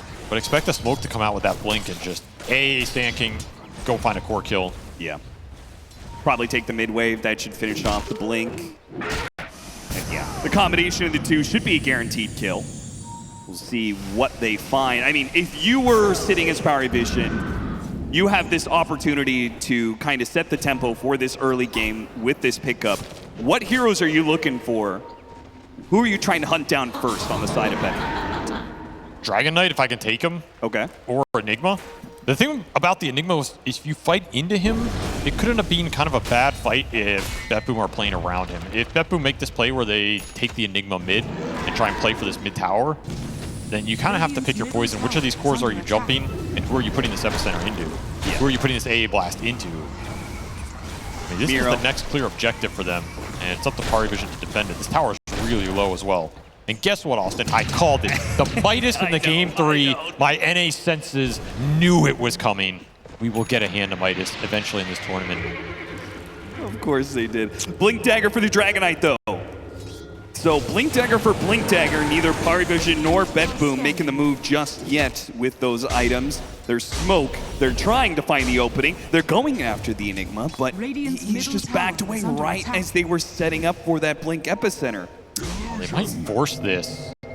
Going down the river. Well, they caught him on the recall. They do manage to get him, yeah, they tried to pull him in, but instead hit by the Burrow Strike Blink, and that Ice Blast never came through. Miro's gonna walk it off for now. This is getting really awkward. BetBoom is still chasing after heroes, but the Stampede allows them to be able to disengage. Chased after 9 class, nice use of the ultimate there to disjoint that Dragon Tail, and he disappears into BetBoom's side of the map. He needed more on that gank attempt. Either Stampede to come through or just throw the A blast and hope it hits. Ducalis, he was just far, right? He didn't want to throw it out and miss it, and then not have it for a pending team fight. Can't blame him, but that's a big missed opportunity here. That's your Blink Sand King smoke down the drain, and you ended up losing the mid tower anyway. Yeah, BetBoom, they got something out. Even if their initiation didn't net a kill, they got that mid tower. And I mean, you said it, their lineup is set to be able to run over the map. Whether or not they do so is still to be determined. But with the early tier 1 towers out, it's a good sign. Taking away this map control from a Slark lineup also feels pretty good. Taking it away from the Phantom Assassin, who needs this Battle Fury, needs Ancient access. And Pure getting aggressive. He has Battle Fury, but he's not afraid to fight. Yeah, he still wants to chase after DM. They are going to try and bail out That's DM, though. He got deep. off the blade mail. Here comes an Ice Blast. He hits on the Very 50K, deep. but the tier 2 tower hitting him. He might actually take out to all that damage. Oh, yeah, I think he's going to drop. It's Ice so Blast, close. a couple more Oh ticks, my- and he finally dies on the second to last tick. I mean, why? That play is so forced, right? It is so forced. Like, what is this Centaur doing under his tier 2 that you gotta stop him? It's just not the place to be taking that fight, not the place to be forcing that play. Just killed a lot of GPK's game. Is under attack. That's a Dragon Form, that's a Blink Dagger pseudo reveal down the drain. He just queued up Midas, Austin. I mean, the game is calling for, like, you botch that play, you gotta farm, you gotta scale now. We gotta get the Midases. It's a game 3. Enigmas will arrive. Oh, boy. Prepare yourself. This one is gonna go the distance, I think. These moves just don't work. If you want to take like a little 20-minute nap, I won't be Look. offended, all right? Just wake your neighbor up when it's about time to get to those 40, 50-minute team fights, okay? Just make sure they're awake for the climax of the game, okay? You have to adapt to the environment, Austin. It's a rule of survival. And when you're in North America, you have to adapt to how North Americans play this game. There's nothing more American than Hand of Midas. Let me tell you that much. Nothing more capitalistic than a good old Hand of Midas, that's for sure right there. 9 Class is going to get his Yules very soon. Somehow this 4-position Slark continues to rush Yules at a pretty good rate. It's a strong item on the hero. You can just go and make a huge amount of space. They commit on you. You have so many ways to get out of it. We just haven't seen too many aggressive plays from PARIVISION. They lost a bunch of their towers. They're combining heroes in the right way. These supports with no one kind of looking for opportunities. They're just, like the games we've seen previously, not there. Do have a Tormentor option available, and PARIVISION are around it. And Roche will make his way across the river. So there's this potential trade that could happen right now where you just take Roshan with Ursa and PARIVISION take Tormentor. It's pretty weird to me. Oh, yeah. I got it. I believe it's going to happen. That's exactly what's going to happen. At least BetBoom are banking off. In fact, PARIVISION, they do not want to make this trade. They want to contest the Roche. If you AO'd this right now, it's not happening. You're going to be too late. At this point in time, they would just full on commit to it as... Imagine they were here right now. It's going to come a little bit too late. The Ice Blast, it doesn't even hit a hero. They're going to catch Kataomi in the river. I mean, but he wanted BetBoom him will to. gladly give up a support for an early Aegis without having to use much else. Stampede, okay, it's going to be a second support here. Epicenter Was that necessary? is a choice. He could have farmed Ancients with that. That's a very dead call, that's for sure. 6-3, PARIVISION getting their 6th kill in exchange for that Roshan being taken, but I'm sure BetBoom are still happy with the equation, and they might be able to, in turn with their heroes coming up, go take that Tormentor. Still available. Ursa is quite happy to power through these early objectives. Blink Dagger already online for Pure. He is a big bad bear right now. And I think he has to do something with this net worth. I don't think you're exactly happy in this position if you're BetBoom without the Ursa making his impact felt. Yeah. Like, you're going to have a Midas Dragon Knight, a Midas Enigma. Yeah, it pays off over the long term, but in theory, you're not going to have infinite space to make all this greed work. Yeah, I do feel like there's a bit of contrarian design here of 2 Midases, but an Ursa having Blink Dagger and wanting to fight. I mean, Blink is a natural progression on this hero. I mean, is he supposed to go Battle Fury Midas? No, let's not get too crazy, Austin. I'm suggesting perhaps the other heroes could have gone different items. Yeah, but it's a game 3 elimination. You got to do what you got to do. That's true. Anything to be able to get to the grand finals day of ESL One Raleigh. Miro, with his Hand of Midas, is fishing towards a pipe up next as he clears through jungle after jungle. GPK, his Hand of Midas is arriving now. It still puts some kind of pressure on PARIVISION in a weird way, right? Because they have this Centaur Sand King lineup, these 2 cores. They are kind of scary with Dire's 6 top slots, tower is but in under theory, your attack. Enigma will trump everything here with, you know, double BKB Black Hole in the late game with Midnight Pulse. Yeah, You're not beating that straight up without out executing them in the team fights. So you go this double Midas, and now you dare PARIVISION. All right, you know what? If you don't want to make a move, as this Curry will get slammed again, if you don't want to make a move for 50 minutes, fine. We're going to outfarm you. We're going to outscale you. What are you going to do about it? In which case, oh, Night Class, surrounded by heroes, gets the Yules onto Pure, and that might have created an opening for him to pounce up to the high ground. Pure's going to chase after him with the Blink Dagger. Night Class, being a nuisance as always, will somehow get out of 3 heroes jumping him. And look at the opening on the other side of the map. PARIVISION, they run into GPK, a Burrow Strike, a follow-up stomp, and an Ice Blast. He's dead. Night Class, in a way, set that opportunity up by being the constant nuisance that he is. He still has the Fury Swipes on him. He will still fall in the end, but a trade-off that, again, PARIVISION, they will gladly take that over and over and over. It's powering up their 2 big cores on the front line. And every time you can bring these heroes down that have the Midas, you're doing a little bit of extra damage. They're just beefing themselves up for you to take down, get the bounty.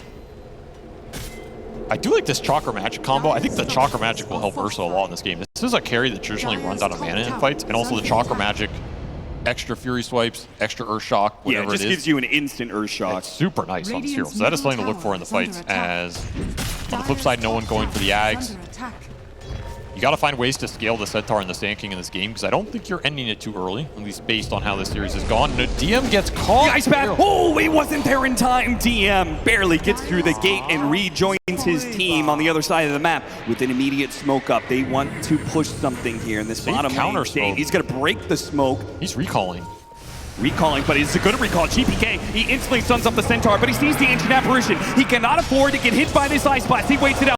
Miro on the side. The Dual Scepter from Night Clash just stops the black hole of Miro, and now he's inside the epicenter. Now he's going to get stomped up, taking so much damage. A Burrow Strike out of the range to the Tier 1 tower. A clean kill and an extraction, but not for Satanic, who goes back in to finish off GPK, and now no one chases after him. They get that kill as well. Into the back line. The Ursa chasing after the Sports. They're also low. Almost got to call it. He's chasing after him with the Enrage. He uses up the Aegis, and now PARIVISION resetting now. Katomi, he needs it. A good Ice Path to help Pure get out of there. DM chases after him, hits on the stomp. A Burrow Strike hits the Chiguro as well. PARIVISION are working BetBoom in this fight. Back and forth. They're dodging the spells. They're hitting their own. They get the follow-up stuns, and that's going to be 4 dead. Miro, he comes back alive before the fight is even done. The second that black hole gets canceled, there's no way you're winning that fight. You just don't have the damage. The Ursa's there so late. The DK just gets frozen from the AA chunk down, and this Slark is a menace, man. They don't have good lockdown for him. Just creating so much chaos in the fight. You're better off ignoring him. Losing 6,000 gold on your timing of the Aegis. I mean, not productive. We like to talk about how that Aegis isn't worth something, but, you know, come on, you can't be losing gold on it. But PARIVISION, they managed to really work BetBoom in that team fight, simply outplaying them. They just don't have equal itemization right now. This is the downside of Midas. How do you fight when you went double Midas and the enemy just went pure fighting items? They have so many fighting items between the Sand King and the Centaur. They have double Ghost Scepter already. A nightmare for Pure to fight into. No one is just scouting him here in vision. Ice Blast Burrow Strike coming in, and Pure will be hit by both. There's nothing to stop it. He can enrage all he wants, but no one's going to make sure to run him down underneath the Tier 2. PARIVISION starting to take this game over. Was the greed of Folly in this game 3.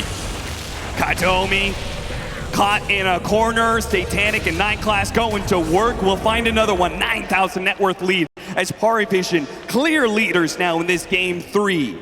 It's almost as if they dared them in this gambit, right? Like these first 2 games went so long, they were so passive, that BetBoom got lulled into this false sense of we can just farm, we can just scale, we can go Enigma, we can go Midas. PPK as well. Gonna He's happen. Underneath the ward. They know he's on here on the gate. He's making a run for it, but he's slowed down so much that the cold feet, it will proc. And he's got plenty of stuns to follow it up. PARIVISION, kill after kill. They are running BetBoom down all over the map, and Save can't move these heroes. He can't shuffle the pieces around the board fast enough. What's the answer? What's your kill threat that you're proposing against PARIVISION to try and even this out? There's none. No one is threatening Satanic right now. Nobody is threatening no one as he just runs across the entire map. Yep. And with his Aghanim Scepter And with Satanic's BKB, there's really no hope of BetBoom being able to take a team fight. Not for a good long while. Oh, they are stuck Is under attack. in this mode. And they must live with it. Gotta just farm for BKBs and then hope to turn the game with that around the next Roshan. Gotta land big black holes in this game too. That's a ways away. Did end up going pipe for Miro, so he's not gonna have a super early BKB on the Sigma and just try and play all in for that black hole. Will offer some team fight presence with the aura. But you need the Ursa's BKB 100% to play this game. Sure cannot do anything in these team fights without it. That is a big concern. Man, it feels rough when you have so little map and then 9 classes just taking some of your deepest camps. No one, ooh, that force staff slips right on by BetBoom. They will dodge somehow a Burrow Strike Ice Blast that should have been marked death for one of these heroes. Instead, maybe a death on 9 class. He still has his Yule, still has his shard as well. He is pulling BetBoom in. Look at the epicenter. It's charged up for no one. He's going for the kill onto Pure. Pure, he doesn't get the outrage in time. He gets off the BKB, chased after no one, but he's already got the Ghost Scepter. He is kiting out this BKB as fast as possible. Dragon Tail hits the stun, but Pure's not feeling good about this. He's already used most of his BKB. They have got kited around, and GPK has been left behind. That was a force staff that backfired. He got him on the Yules as well. Just can't get out. There's no way. That is the BKB for the Ursa. And a frustration black hole. God, what is Miro. that? He dropped it. There was no way he was killing shit there. He just threw it away. I mean, that is a throw and a half. Now you don't have black hole for 160. Maybe you're not planning to use it, but this is so much freedom for PARIVISION. And a beautiful entry to the fight, all set up from this Slark. They are getting baited so hard by 9 class. This guy is not a threat. He's not killing you fast. He's not disabling your team fight. He's just in your face. And he's too annoying to ignore. And BetBoom are taking the bait every time. And he's had some very timely dark packs to make sure he does not die. And for a team that we've talked about the emotion for BetBoom, right? Going back to that ESL One Bangkok, they were looking like the best team at that tournament in the upper bracket finals. Up against this team here, they failed to be able to close it out and crumbled mid-series. They go down to the lower bracket final. They match up against Liquid. They crumble a second time, and it feels like, Avery, we are repeating that story perhaps in this game 3 as things have just fallen apart for them. They are definitely crumbling right now. They need to right the ship. They need to right it fast. They're down 15K. They went for greedy items. That lead is larger than it looks. State's going to show himself on the Century right as PARIVISION, Satanic, and Flawless were making their move across. You could see they've got their 2-man kill teams. 9 class, he's on the other side of the map trying to set up the follow-up there. At the Centaurs around, 9 class gets a response, and he quickly gets out of dodge. I mean, you were asking why they went back for the Slark. The Slark has... I don't even know if it's done that much damage this game, but it has done some serious mental damage. Oh, yeah. BetBoom just cannot play this game. He is way too obnoxious. Quick reaction from Pure, but that was just a poke. There was no follow-up to DM. Jumping in at Centaur. Instead, the follow-up is the top lane. Dragon Tail stops Satanic for a moment, but you've been hit by the Ice Blast. He desperately tries to TP out, but there is just not a chance in hell. Satanic does way too much damage. He's got a Basher. He's got the damage. You're not getting through. Back in. On 2. No one following up. Burrow Strike with the epicenter. Damage raining down on BetBoom underneath their tier 3s. Their base seemingly no protection as PARIVISION 26 minutes are diving in 2 different lanes at the same time. Satanic will not be contained. DM will not be stopped. They will roll over BetBoom, take over their base, and take down 4. They have absolutely punished the greed here. Absolutely maximum punish. BetBoom, they had the wrong read on what this game 3 was going to be. I think the second that Centaur Sand King came out, you have to change your idea. This was not going to be a slow farm game from PARIVISION. It's a very different style draft than we saw in the game 1 and 2. Oh, and the Ice Blast is already set up. Holy crap, what a blink. Wait, he got tagged. He got tagged on the same frame that he blinks. That was crazy. Okay. Ungodly reaction right there.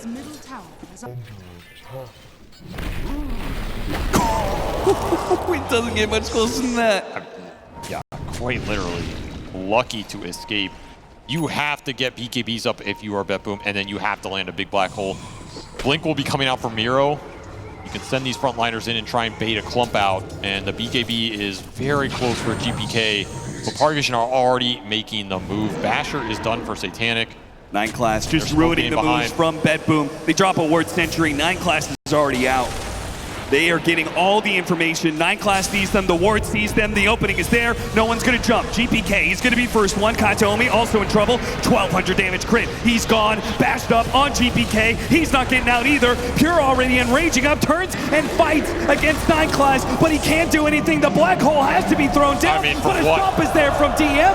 They have been completely It's over. outclassed, and the game is over. But boom, they've crumbled into dust, and they are out of this tournament. PARIVISION showing up in this game 3 with a different